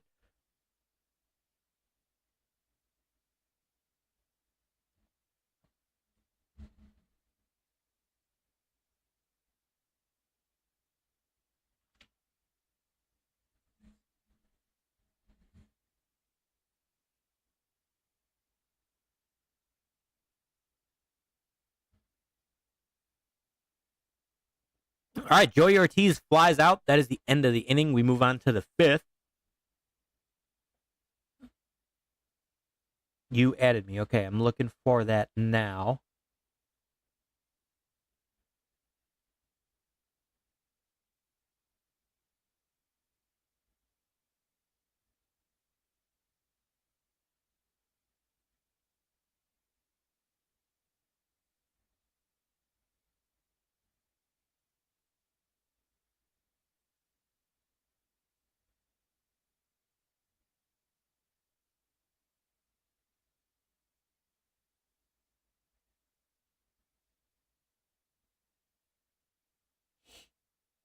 Uh,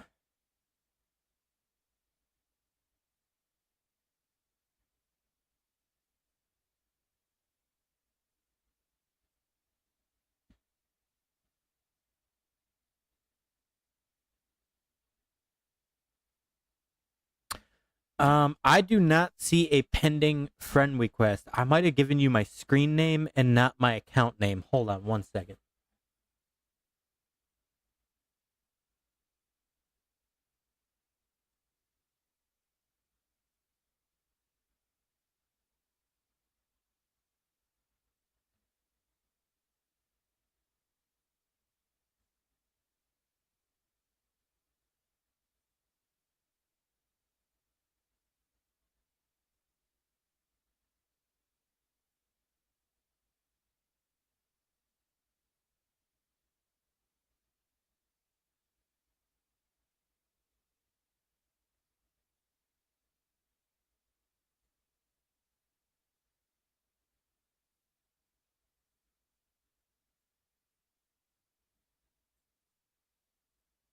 Ah, okay. Yeah, I definitely gave you my display name. That is my bad. I'm going to give you my actual.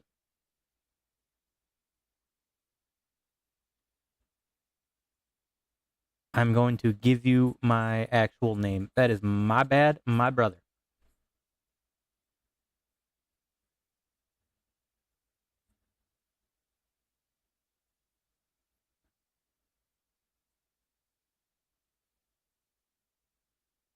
I don't know why I have these additional numbers, but that is my bad.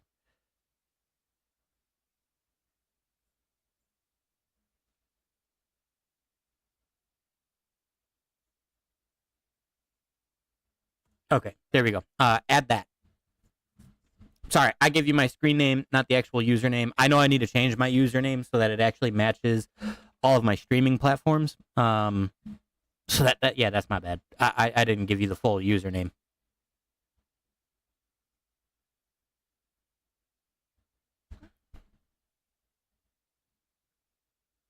Yeah, Discord is really dumb about that. Actually, I agree. The other thing I'm going to do is I'm also going to drop.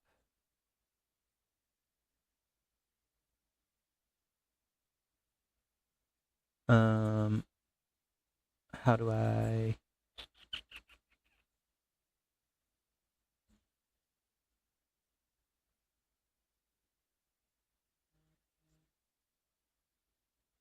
All right, I just got your friend request, so I got it. What I'm also going to do is drop my gaming Discord into the chat if you want to. If you want to race with me in NASCAR 25 when it comes out, or if you want to play some Call of Duty together while I'm on stream, or Battlefield when that game comes out, you can add me on Discord there. You can go to my actual gaming Discord. We only have like 4 or 5 people right now, but we're trying to grow it. So if you want to follow that as well, you definitely can. Not required, but you definitely can. All right, so I have your friend request. I'm going to go ahead and accept that.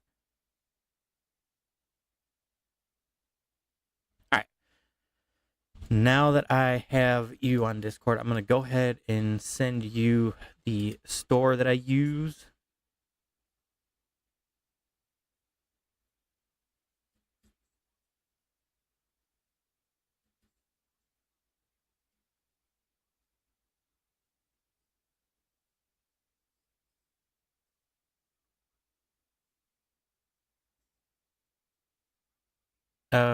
Where's Discord on my phone? There it is.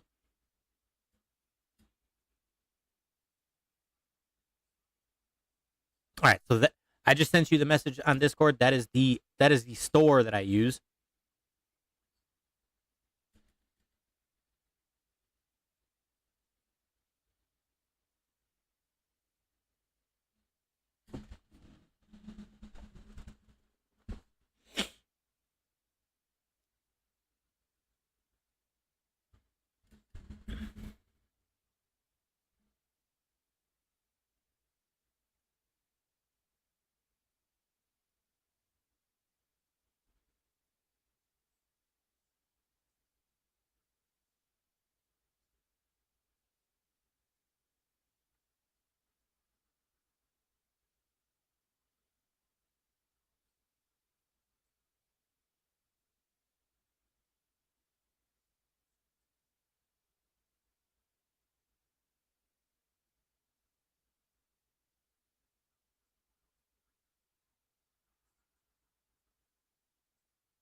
Matthew Shaw walks on 4 straight pitches. We like that. We like that.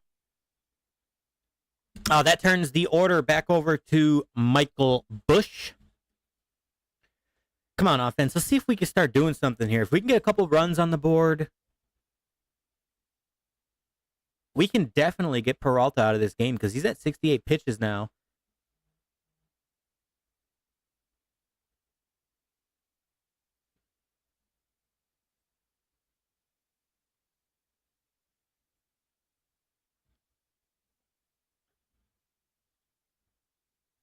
Yeah, so Eli, like I was saying, man, just instead of placing an order through the store, message the seller, tell him what jerseys you would like. Some of them he probably has in stock and he could just send them right away. Some of them some players, or like if you want to put like your name and number on a jersey, he'd have to make them custom. But if he has to do that, it takes like a week or 2 weeks to make the jerseys, and then if you, like I said, if you get the FedEx or UPS shipping or whatever it is, you can get the jerseys like a week after that. So I mean, it's not terrible. If, like I said, if you order all jerseys that he has in stock and he sends them out like the next day or within the like 2 days, you'll get those jerseys within like 2 weeks. Like the shipping's not even that bad, to be honest, coming through China. Because if you get FedEx, they go through plane instead of on a ship, so it's kind of how you make up the time. Like I said, that specific seller, his like American name in chat that he goes by is Alex, and I like working with that guy. He's been super awesome to me. There's only one time I got a order mixed up. I got sent large jerseys instead of medium. No. Ask them. Ask them if they have. Ask them like send him a screenshot of the jersey you want. I guarantee you that he'll have them, or he can make it. It might take a little longer. Like I said, it might take you like a month and a half to get that jersey. But if you want it, he can make it. I guarantee it.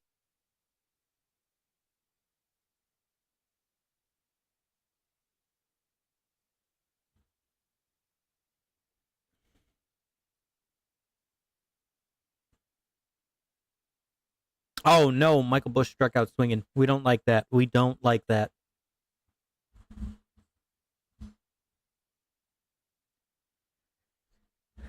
All right, Nico. Just do your best to get this guy out of the goddamn game.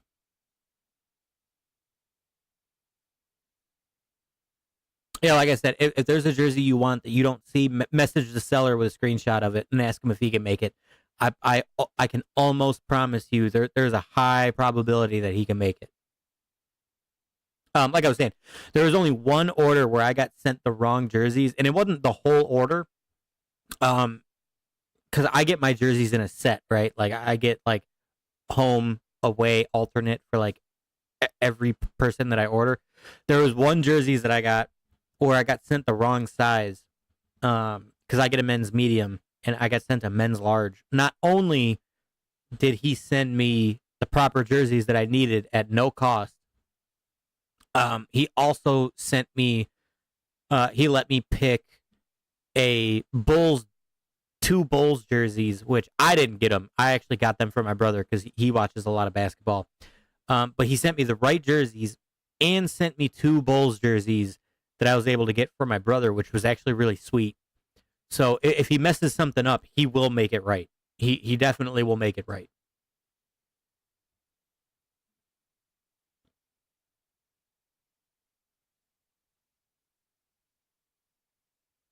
Damn. Come on, Cubs. We're better than this. Put up some runs. Golly. Going to the bottom of the fifth, down 9-1. Ouch.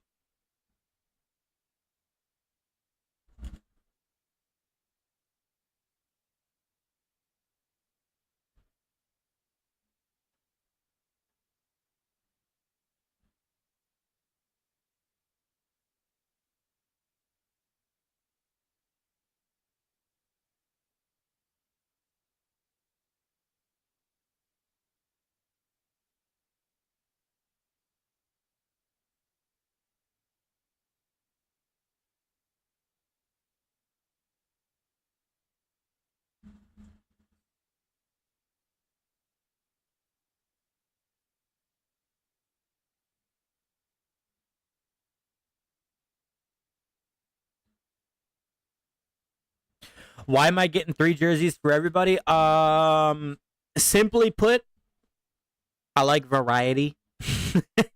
I like having the option. Like if the Cubs are on the road and they're wearing the road grays and I only got two road gray jerseys, well, then I'm kind of locked into only having two choices, right? So no matter what game of the year it is, I can wear in order. In order. I could wear Nico Horner, Christopher Morel, who's no longer on the team, so I wear him mainly to work. So if they get dirty, I really don't care. Dansby Swanson, Ian Happ.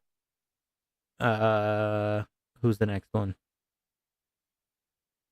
I still have David Bodie, so I could wear him. Let's see, going up, up, up, up, up. I could wear.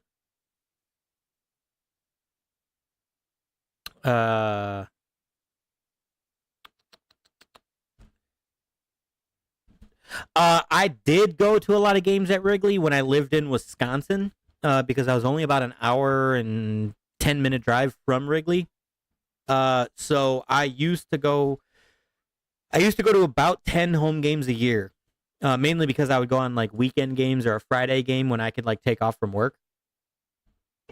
I don't go anymore because I live in Tennessee, so that'd be like a 7-hour drive to Wrigley, so that would suck.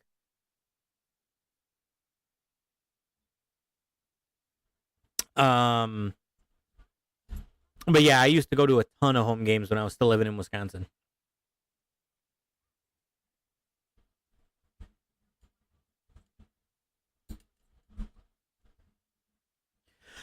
Locked, man. I know the Cubs got to lock in, bro. Because I'm not gonna sit and watch the Brewers go to the NLCS. I'm just not gonna do it. I can't do it. I can't watch the NLCS with the Brewers in it. I can't. I can't do it. I can't do it.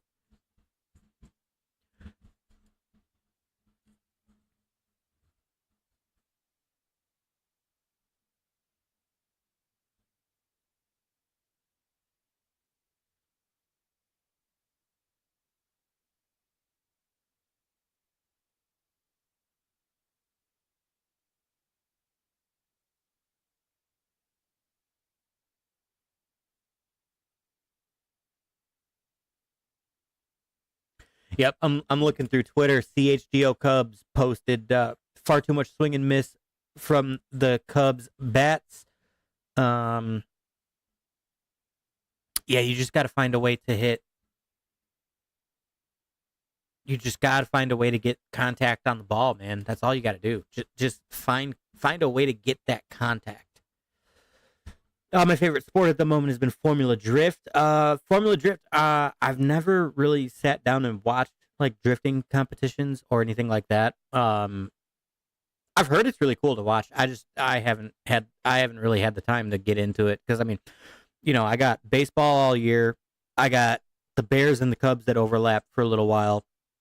And then you could also throw the Blackhawks also fall into that for a little while. And then, also I got NASCAR to watch on Sundays when NASCAR is still going on. So, yeah, I got a lot of sports to watch. Not to mention also trying to live stream in game when there's not a game on is tricky. Most of the time I have the game on while I'm streaming so I could watch it. But this being a 1 o'clock game was a really good opportunity to stream this solo without gaming. I could tell you for a fact Monday's game, I'll be playing Call of Duty, but I'll have the game on right next to it. So I'll be able to make commentary on the game while I'm playing Call of Duty. But it's going to be weird playing Call of Duty while commentating on a Cubs Brewers game.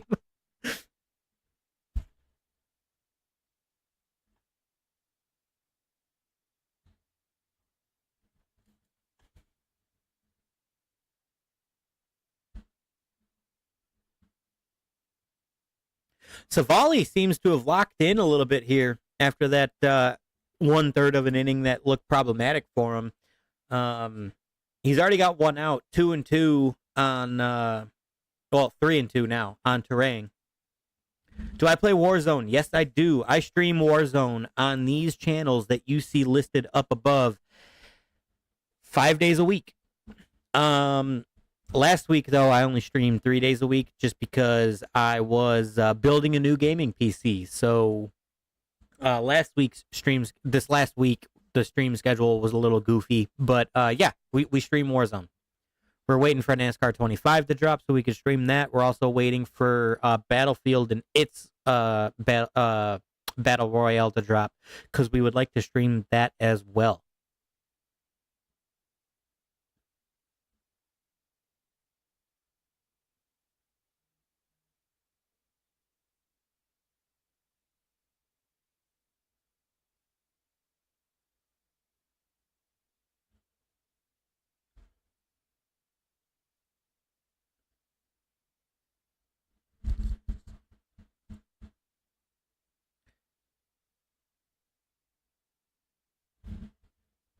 Yeah, man, we're kind of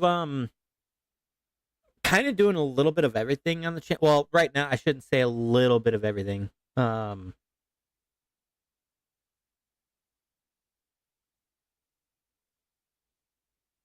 15 days played in 1 year and then just outright quit. Hey, man, you know what? To be fair, though, keep that mental health in check, though. So, I mean, that's fair because, I mean, there could be a lot of brain rot that comes with video games. So, props to you, man. Make sure you keep that mental health in check. Wilson Contreras grounds into a double play. That is a huge double play for the Chicago Cubs.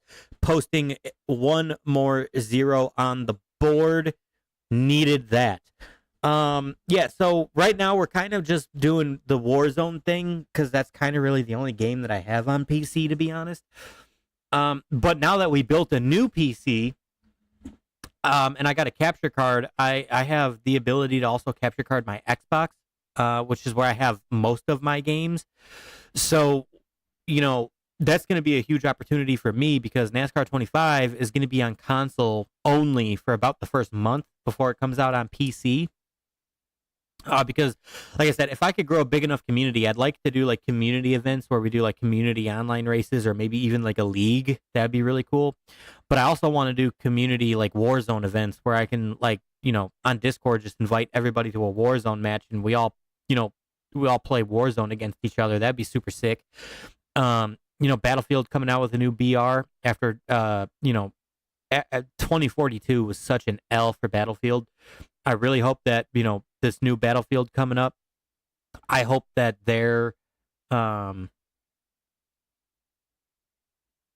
I play any other driving games? I do, but I don't stream them. I play Forza a little bit here and there because I have that on my Xbox.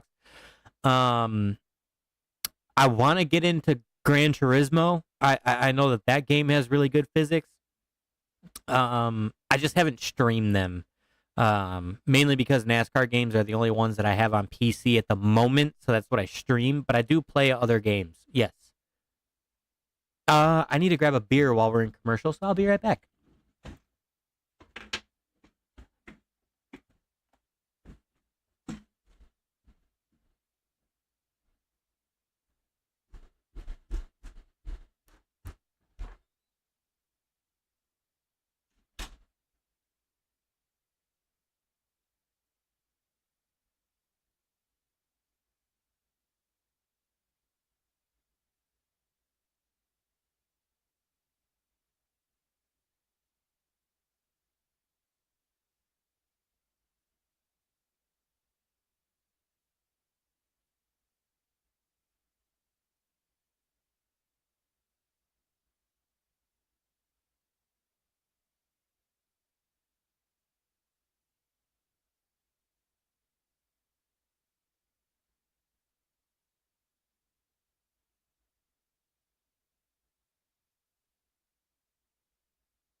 right, sorry that took me a minute to an extra minute. I hope you guys don't mind, but I needed to get something to eat. I am Jesus Christ, I am hungry.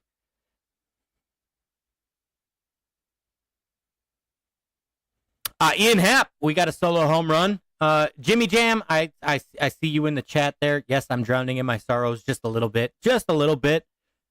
Just a little bit. It's too bad men couldn't be on base when he hit that damn home run.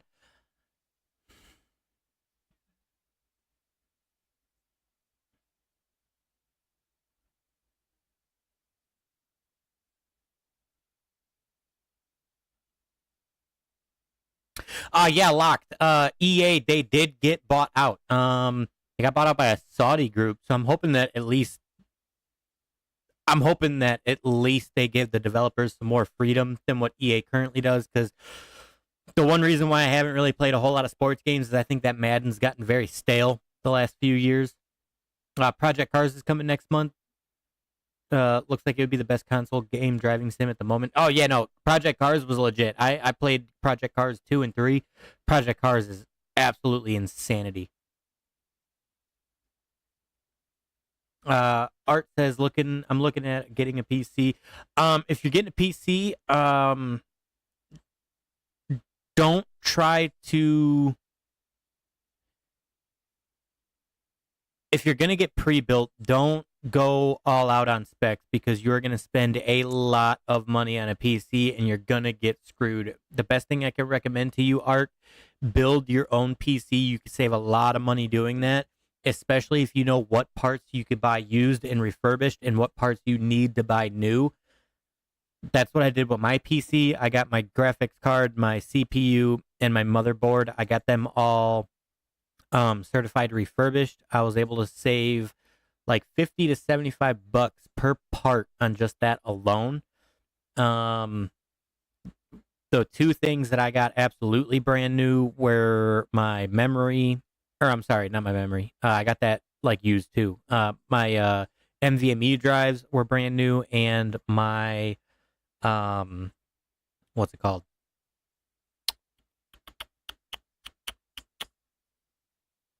Good lord, my power supply that was brand new.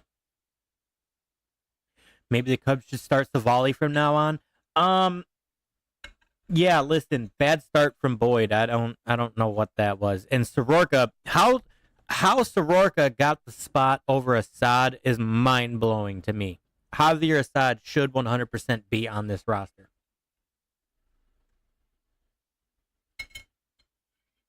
Javier Assad should be on this roster, and no one can change my mind on that.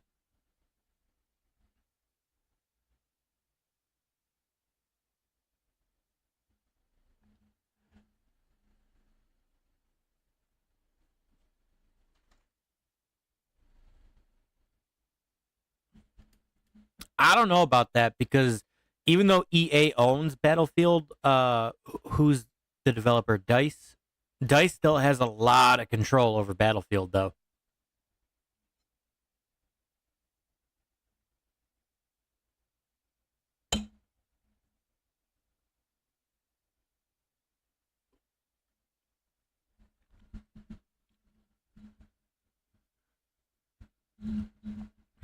Listen, Jimmy, I'm just hoping that the Cubs make this game at least slightly entertaining at this point. Like, don't lose 2-9.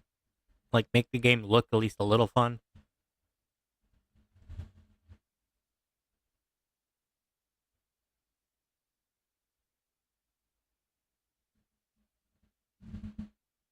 Yeah, no, the NVMe. The NVMe was brand new. The memory, I went with G Skill. That I got that used.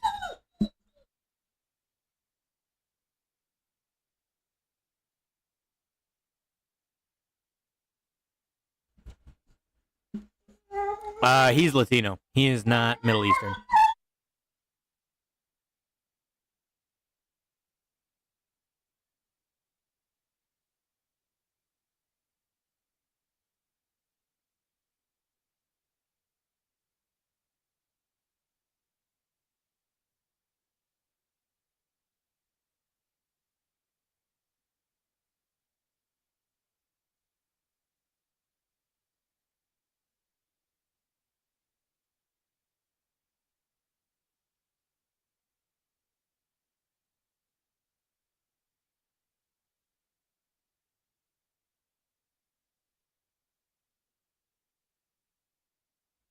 Honestly, I couldn't tell you why his name is Assad.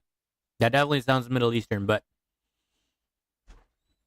Assad throws fucking gas.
Well, when you say dice, are you talking? When you say that they'll focus on EA and let everything else fall, are you talking like EA will let like Madden and all of their sports games go, or do you mean like they'll focus on Battlefield and not so much the BR that's coming out with Battlefield?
All right, PCA is starting to get a little bit of an annoyance for me. Seems like he's swinging at everything again, not really making good contact with the ball.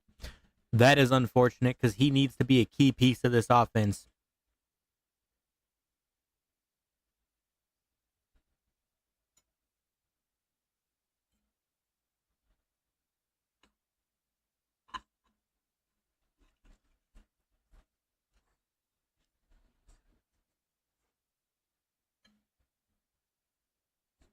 Savali getting another out on Yelich.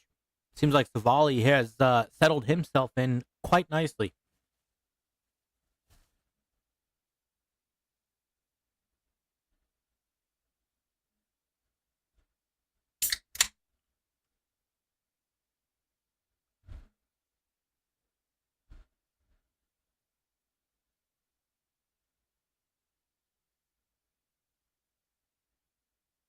First pitch swinging, Savali gets Vaughn out. All right.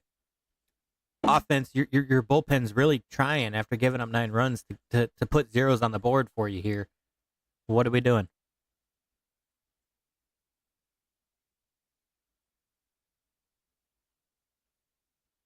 Well, the thing about that though, locked with Battlefield and the rest of EA's games is I know exclusive the Madden exclusive license is up after this year or next year. I don't know what their license looks like for FIFA or anything like that, but um I also wouldn't mind an open market for NFL licensing because I think one of the greatest games made of all time was by ESPN. That NFL game that they made, the physics and the way that game worked was so great. Even though that game's from 2005, I think 2K made that with ESPN. So, like, could you imagine if 2K and ESPN made an NFL game in 2025 or 2026? That game would be outstanding. Jimmy Jam, yeah, no, Savali he's pitching really great. I mean, he's put up 3 consecutive zeros. I would just love to see the offense do a little bit of something. Um, they the offense has to get it going. The offense, Savali is pitching his ass off right now.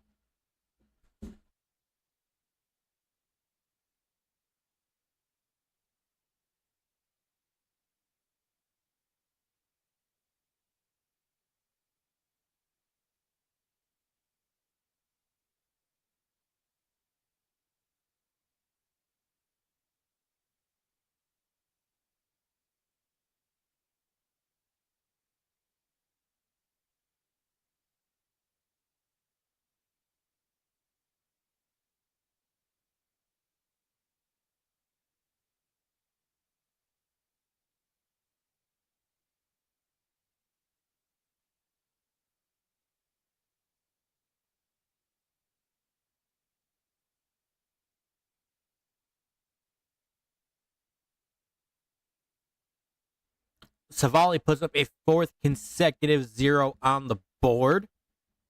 Savali is actually looking pretty sweet. And I was just talking all that shit about how Javier Assad should have made the roster spot over him. Huh. Well, Savali's pitching his ass off. The offense has to do something.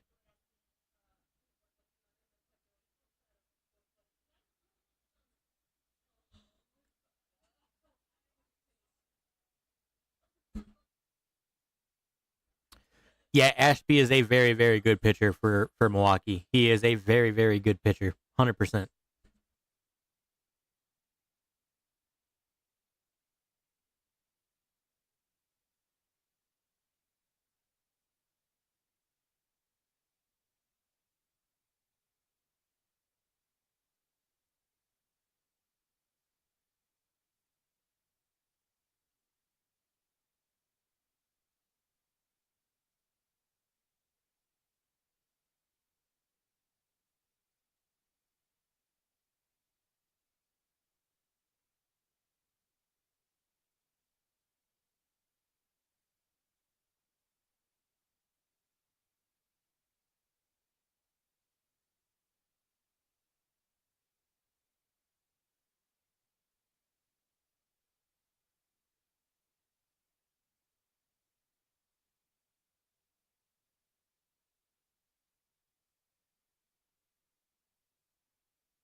All right, now that I'm done stuffing my face.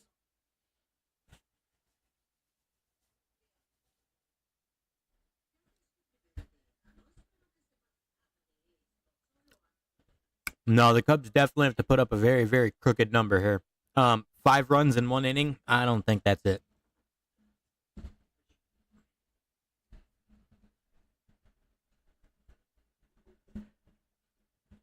Unless that Cubs fan is my brother, who oddly gets his bets right. Tell that Cubs fan he is smoking crack.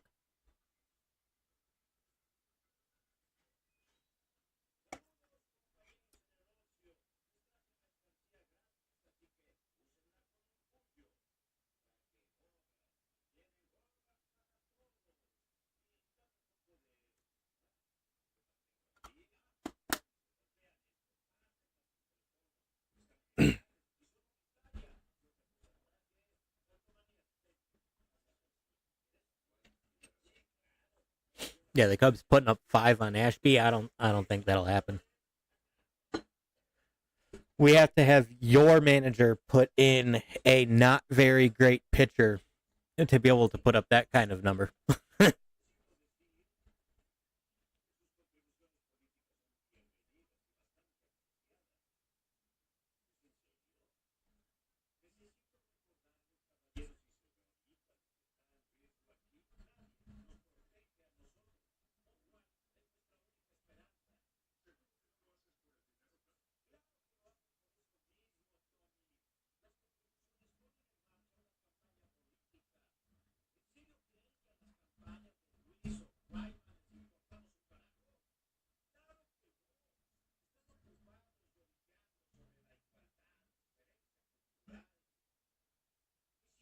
It's not your brother.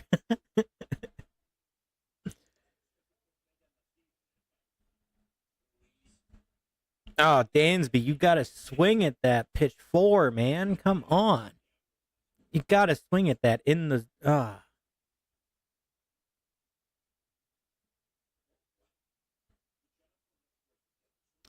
Come on, man.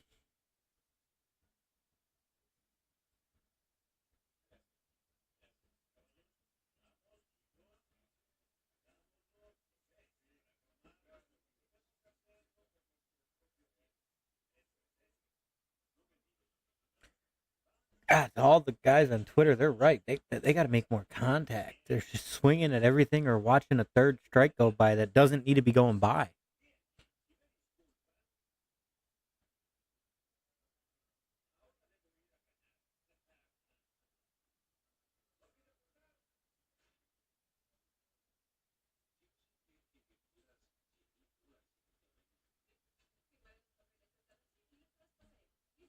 Mizorowski wouldn't come in as a reliever. He's going to be game 2 starter for you guys, and you know it.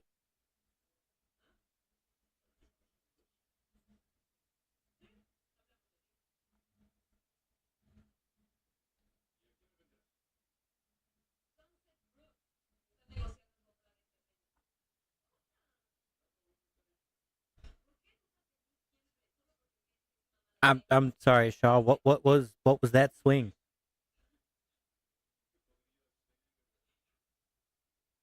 At a ball that bounced 3 feet in front of the plate? For real? That's what we're doing?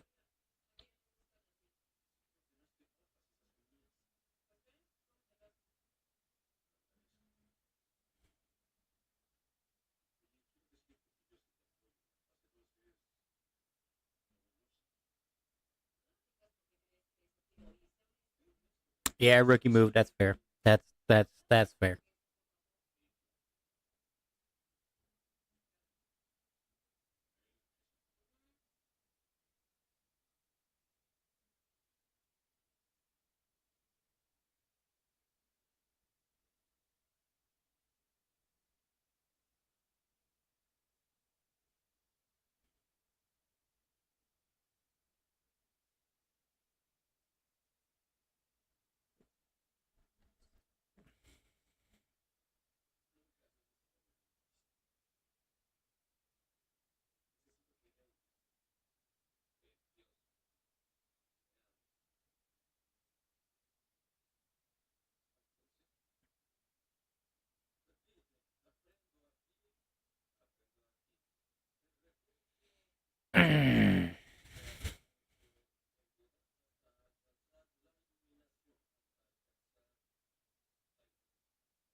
My TikTok live just got visibly restricted because it violates the fake engagement policy under their guidelines. Yeah, okay.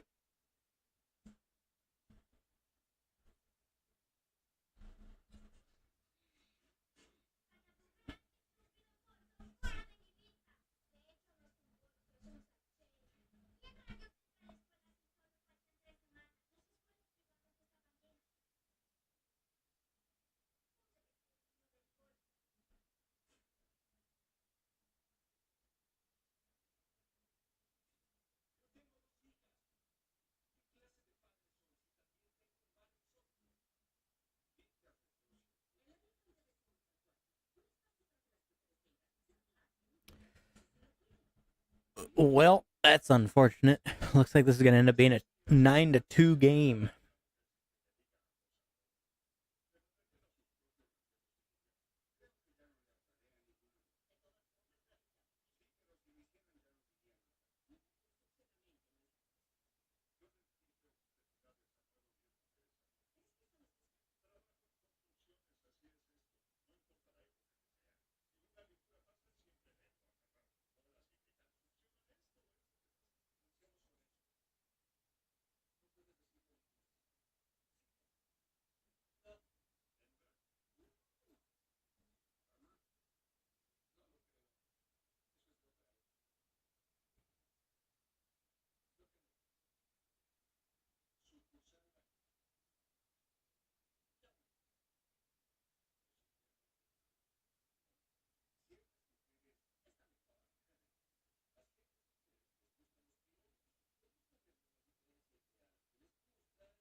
Well, the good news is we have some Warzone to play after this.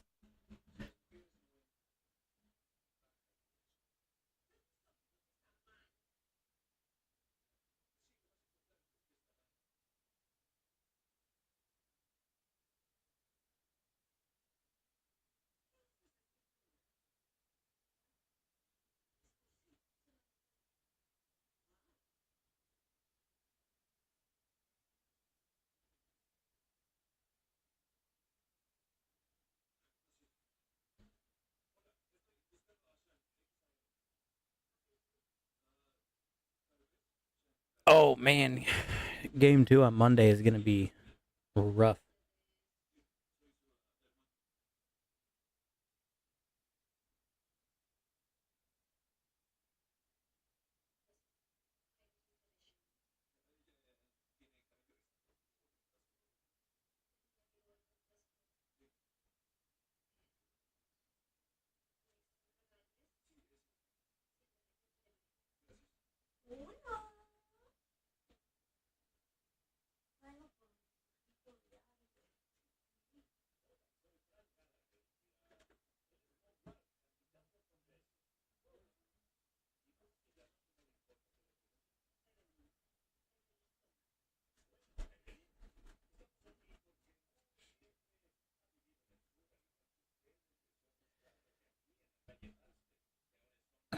Ben Brown coming in to replace Aaron Savale in the bottom of the 7th. See what Sir Benjamin can do. He will probably be an innings eater, probably 7 and 8, if I had to guess. The Cubs held to just 4 hits this game. Not looking too good.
Again, why Assad is not on this roster is mind blowing to me. It gives me a headache.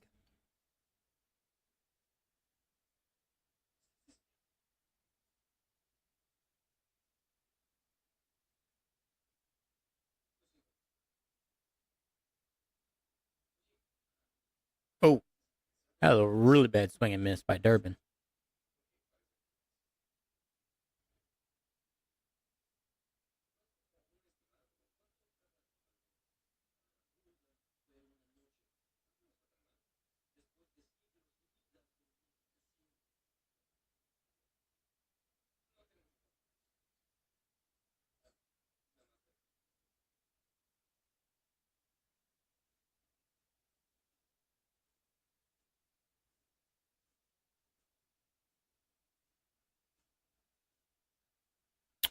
And back to the dugout.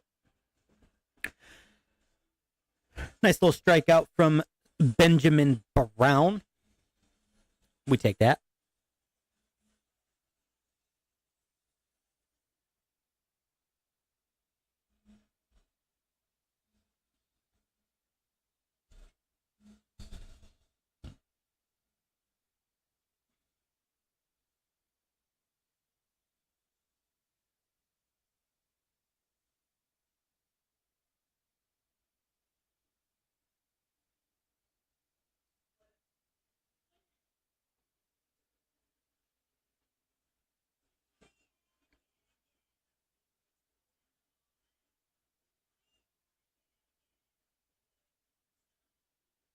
Well, I would definitely take Brown over Rogers.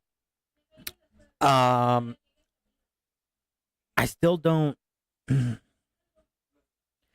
There's got to be something going on with Assad if he wasn't even considered because he throws very high velocity and he could be a spot starter if you need him to. So if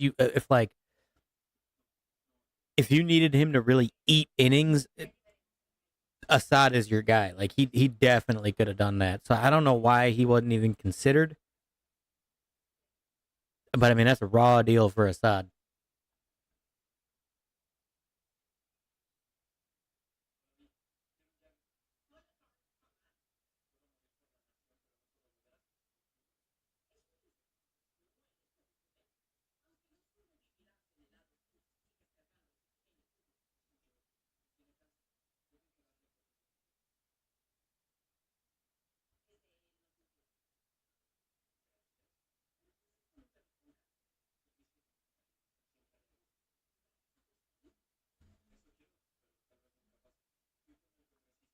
Like I said, I just want to see an explanation as to why Assad wasn't even considered. That just seems very confusing to me. I mean, he pitched decently fine all season, in my opinion.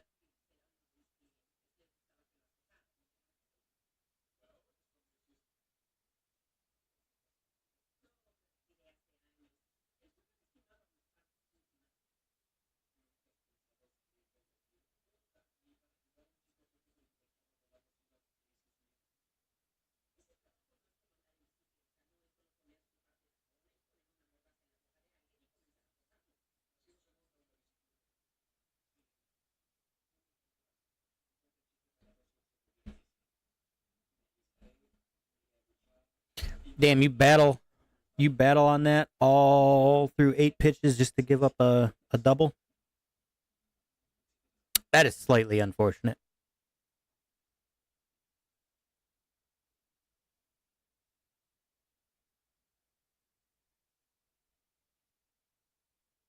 Man, not having Kyle Tucker in right field because of his leg right now so sucks. I'd rather have him in right field over Suzuki. I mean, not that. I mean, it doesn't matter if it's Suzuki or Kyle Tucker. You're not getting to that ball anyways. But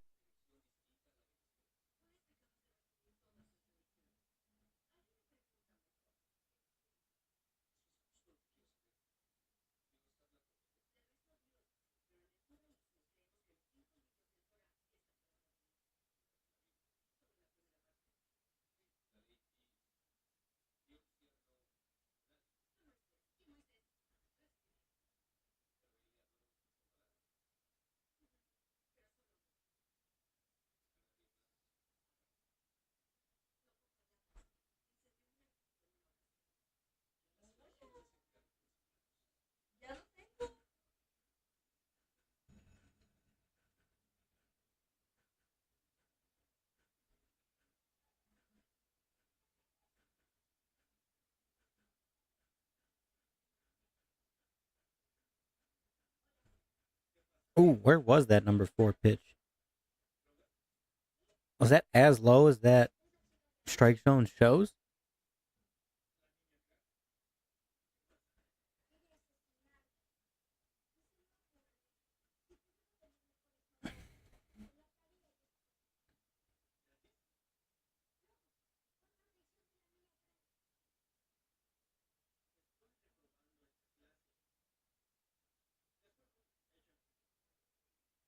Oh man, that curveball had nasty movement on it. Holy.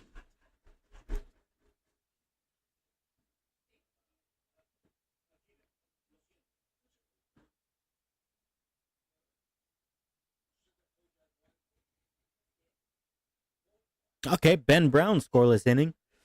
At least the bullpen still looks like they're in tip top shape. Letting 6 go in the first was definitely the problem. I mean, if this is a 1-3 ball game instead of a 1-9 ball game, I mean, this game would be pretty much more or less more interesting to watch. Holy Jesus.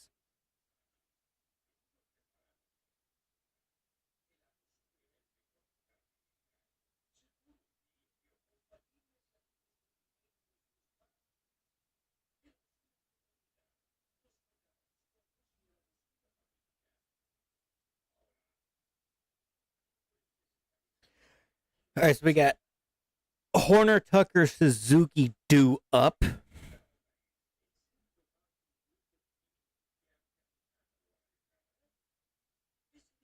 I just want to see somebody do something. I mean, that's really what I need. I just need one batter to do something cool, make me feel a little bit better about myself.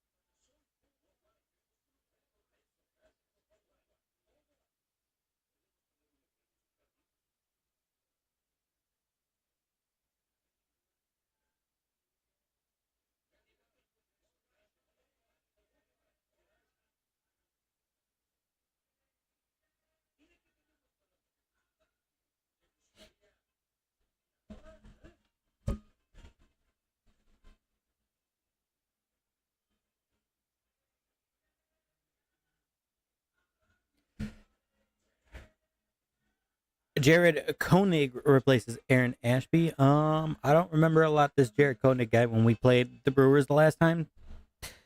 To be honest, probably would have left Ashby in there for another inning. But you know,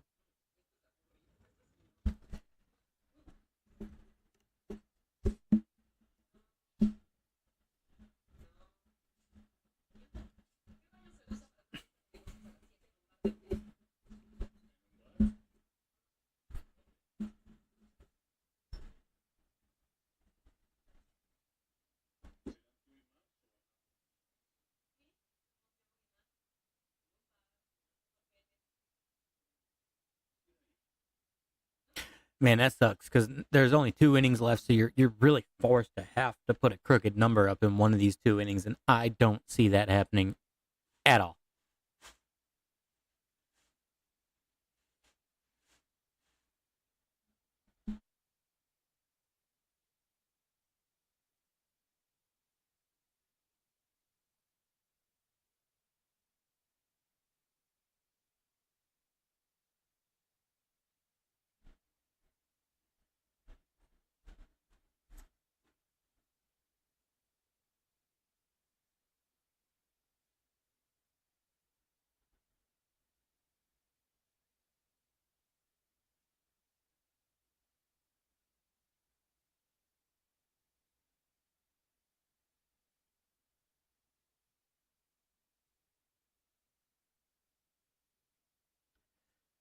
Man, Nico is just having a really bad day today. 0 for 3, 2 Ks. I mean, and Nico is not a strikeout guy. He along with geez, who is it from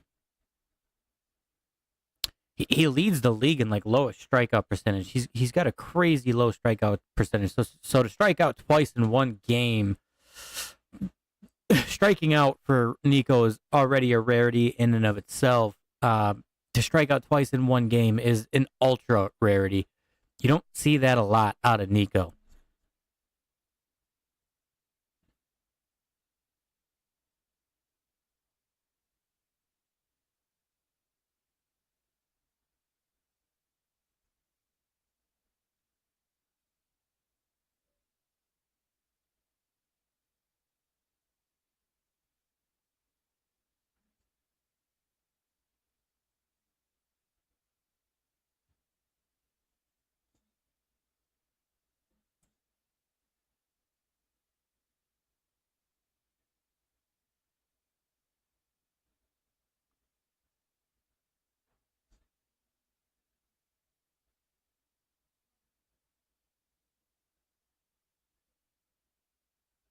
Oh, Nico Horner hits the solo home run. That's another rarity in and of itself. Nico's a pitch to contact guy.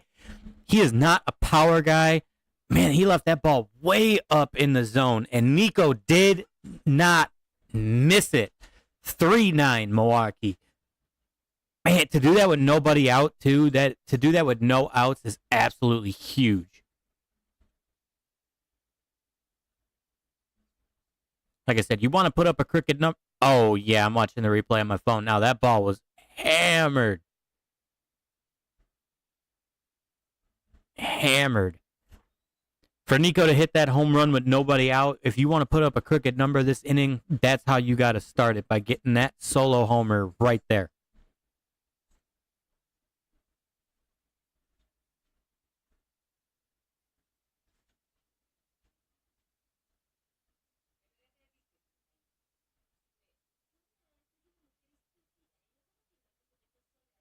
Man, Nico barreled that ball perfectly, too. And I got to say one thing for those of you who are actually watching the game and not just watching the ticker that we got here. That umpire cam is insanity.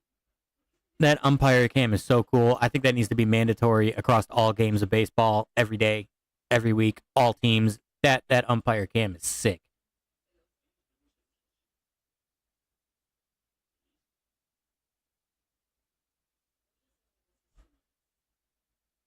Kyle Tucker, really? Why are you swinging at a ball that's like below your knees, brother? Like, you're better than that. You don't do that.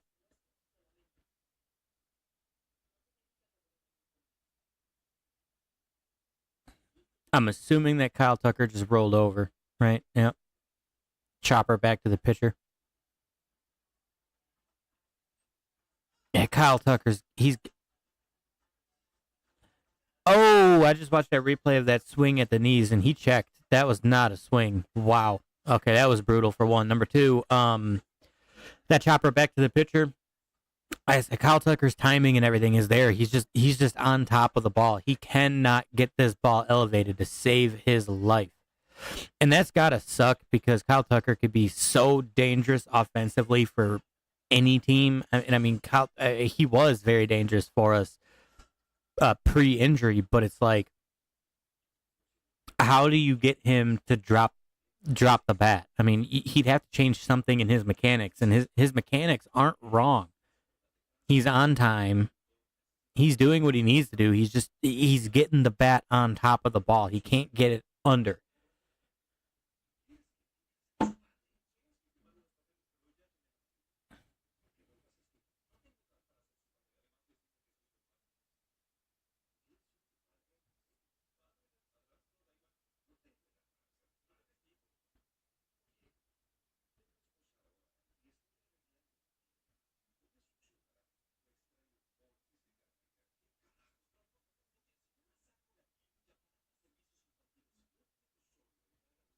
Working a 2-2 on Suzuki here.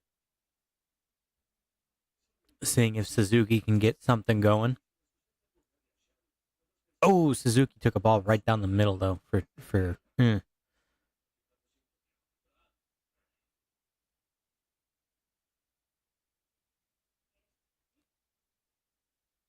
Suzuki flies out to the warning track. Just shy of the warning track, actually. Well, 2 solo home runs. or I'm sorry, 3 solo home runs are not going to win you a game when you allow Milwaukee to put up 6 in the first inning.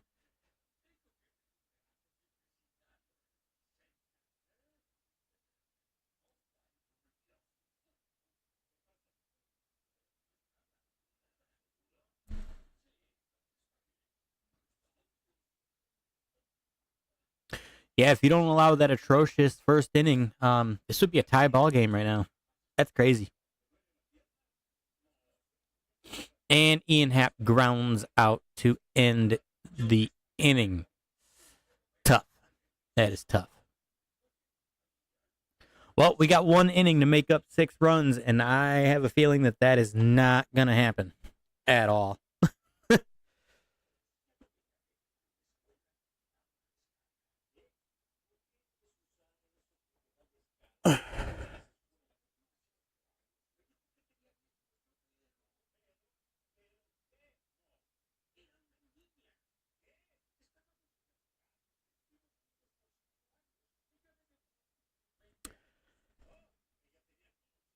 Yeah, that's a little unfortunate.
Yeah, 3 solo homers when you allow 6 in the first ain't going to get it done for you. It ain't going to do it.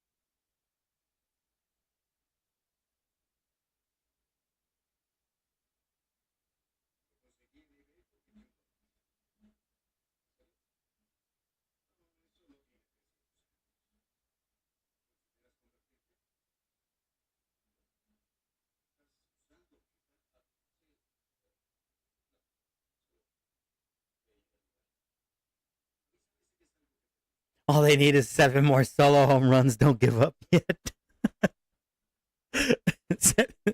Hey, listen, 7 solos ain't gonna do it. I mean, the thing is that Milwaukee also has a really, really good closer. It is so tough to make up that amount against Milwaukee. It really is. I mean, hell, when you're inning 7, 8, 9 against the Brewers and you're only down 1, it's really hard to make up that. It's really hard to make that up. Down 6, ugh.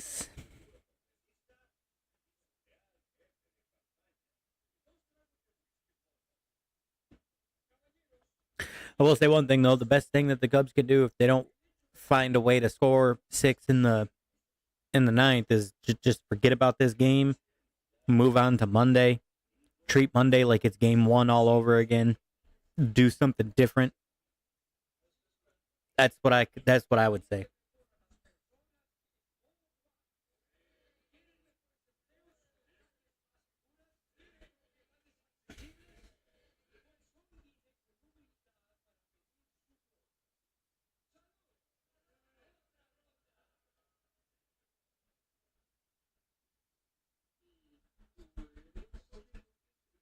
Turang goes down swinging, out number one.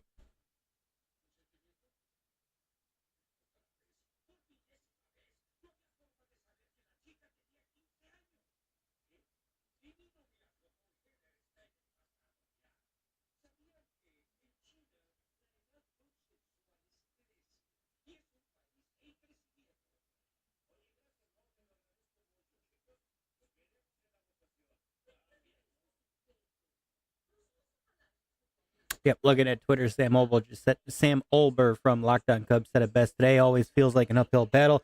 Get some rest. The goal was to split in Milwaukee.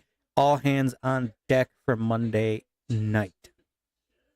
I agree with that 100%.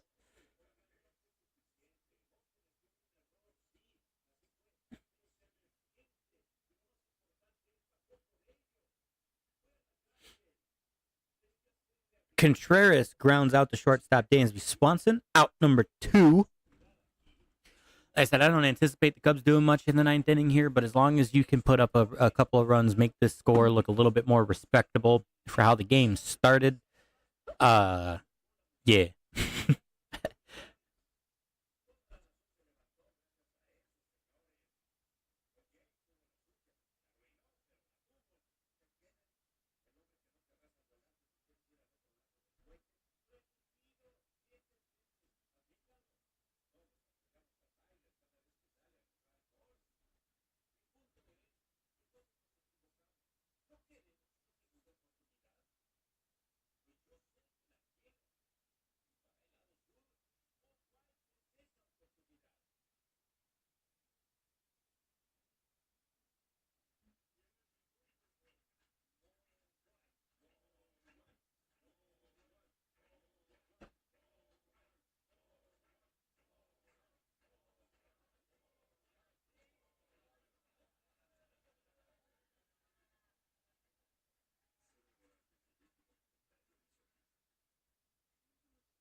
Like I said, man, once you're in the postseason, it's a completely different ball game because you really do take it, game by game. You don't look at, a series as a whole.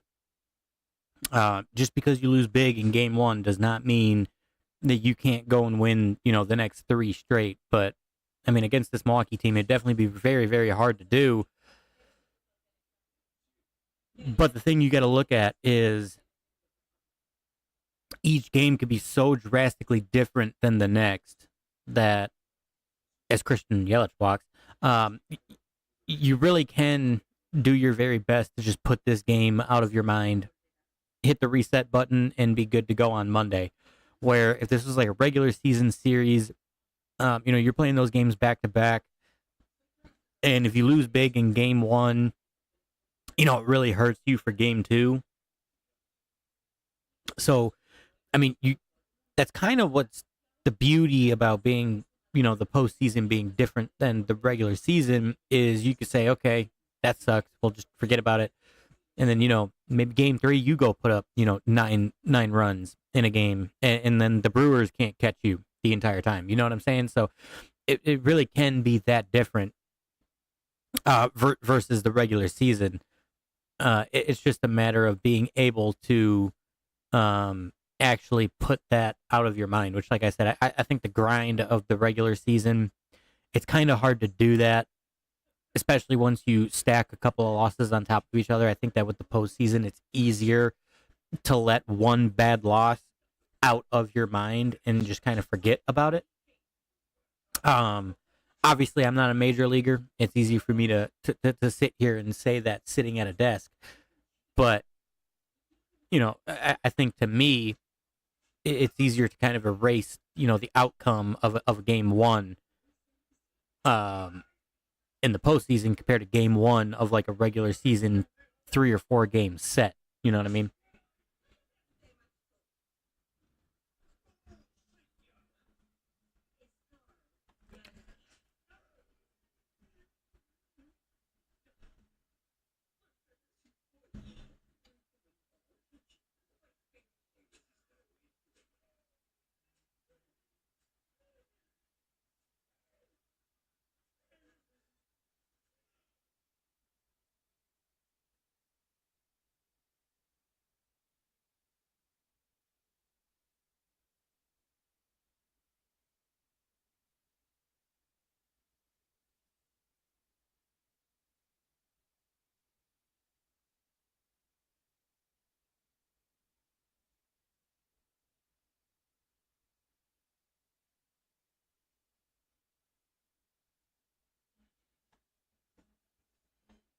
All right, working on a 2-2 on Bowers, the pinch hitter.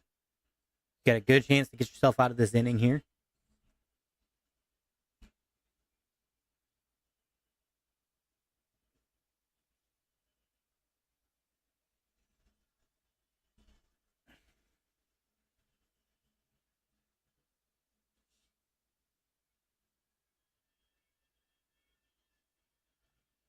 Except for don't put the ball in the dirt.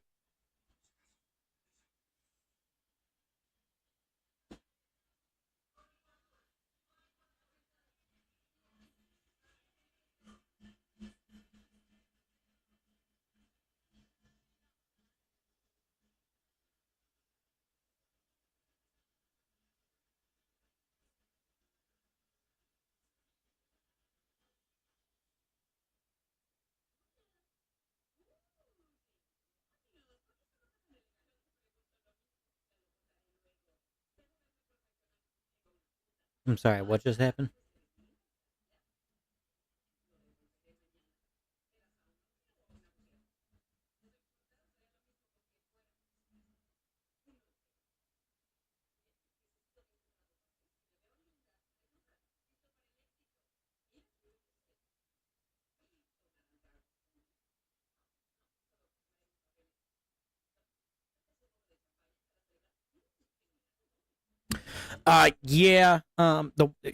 When you lose an extra innings and it's a late game, and then you got like the worst one is when you have a getaway game the next day, so that instead of playing at 3:10 or 7:10, like if you play at 7:10, the game goes late, and then you have a getaway game that's at like 11:30 the next morning. Yeah, that's tough. That's got to be tough.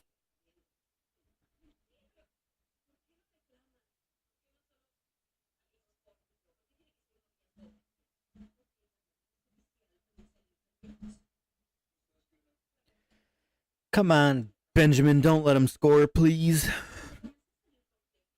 I mean, not that it matters. I mean, this game is pretty well out of reach, but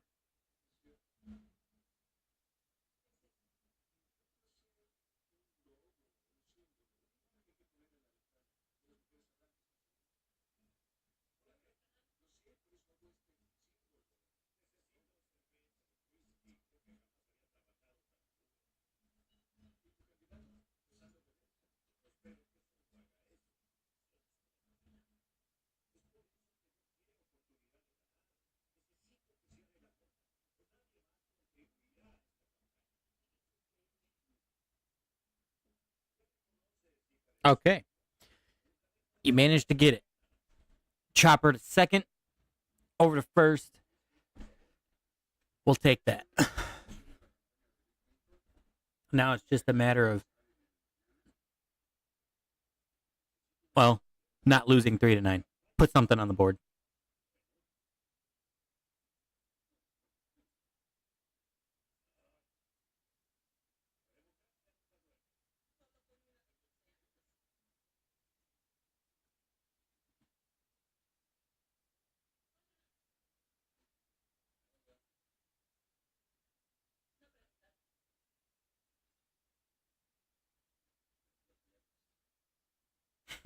Brendan Miller puts on Twitter, which is funny because I was just talking about this.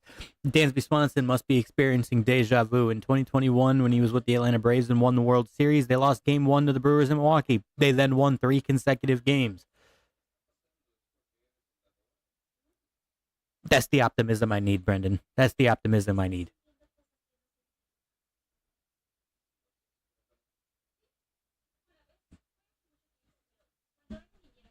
And like I said, man, this Cubs roster, they can get on a massive hot streak and be completely undefeatable. I mean, they have the guys to do it. I mean, they have power in Bush, Tucker, Suzuki, Happ, Crow Armstrong, Swanson a little bit.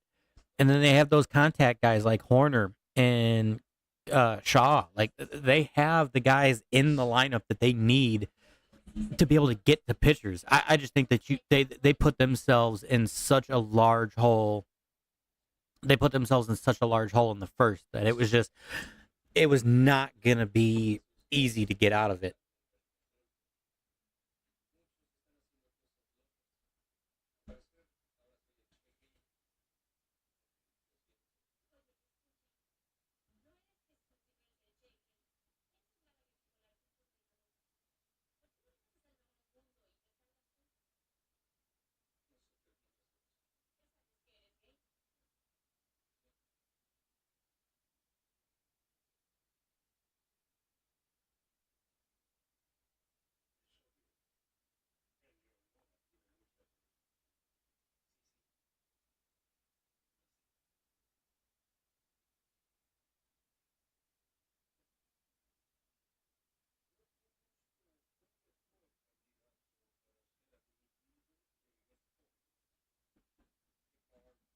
All right, Carson, get a little something started for the offense here, huh?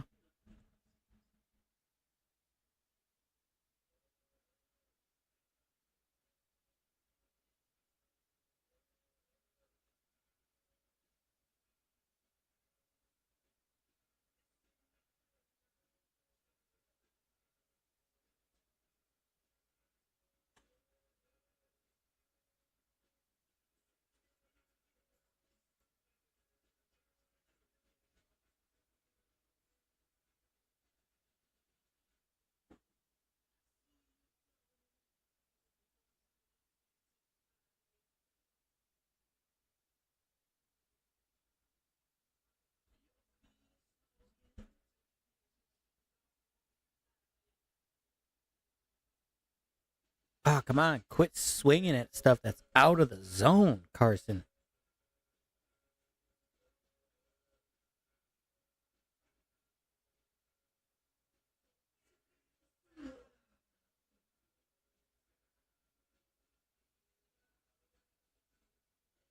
That 1-1 pitch, you really didn't have to swing at that. And then goes down swinging at a ball at the top of the zone. Yeah, see, dude, if you don't swing at the shit that's out of the zone, you don't have to put yourself in a swing at everything mode when you're down 1-2. Jesus.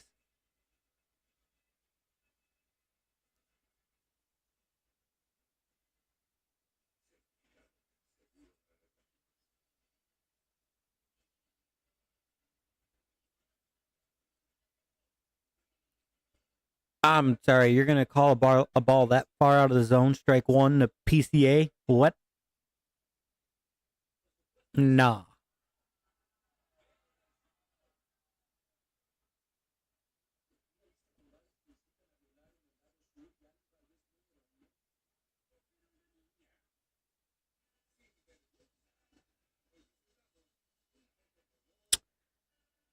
Yeah, I don't know about that. Yeah, that is not strike one, and I mean, you kind of have to go down there and try to get ball two when he's calling pitches like that. I mean, that is a terrible call.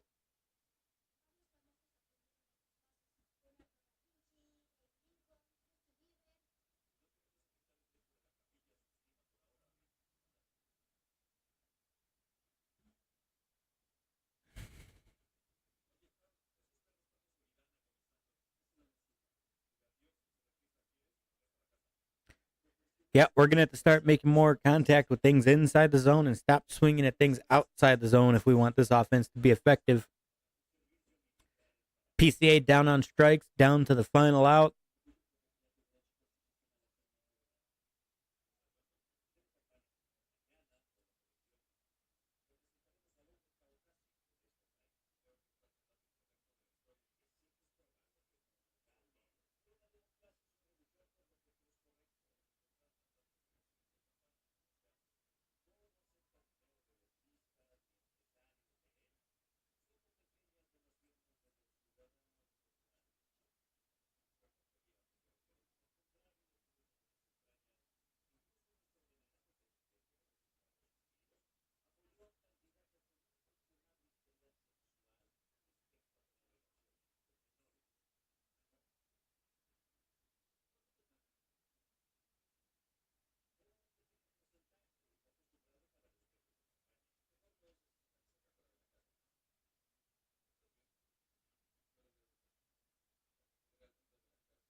Oh, Dansby Swanson shoots one down the left field line. Got himself a nice little double there.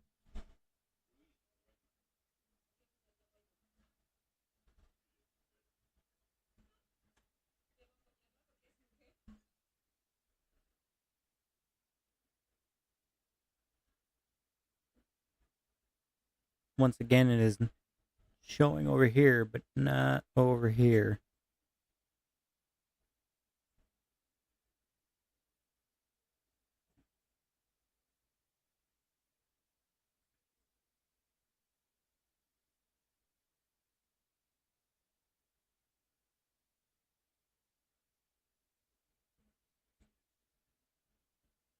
Moises Ballesteros is going to pinch hit for Matthew Shaw here.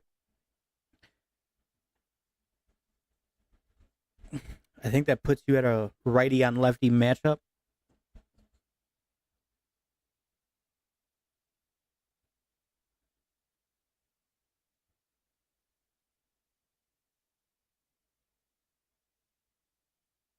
Swanson advances to third on defensive interference.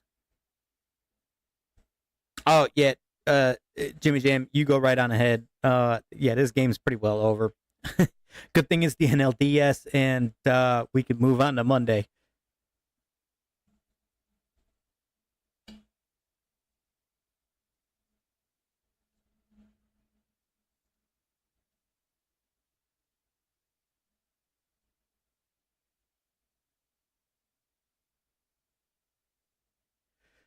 Like I was saying earlier, there, Jimmy Jam. The good thing about the postseason, which you having days off in between games, is you can get an L like this out of your mind and kind of start fresh on Monday. Whereas the regular season and a regular 3 or 4 game set, it's pretty hard to do that. I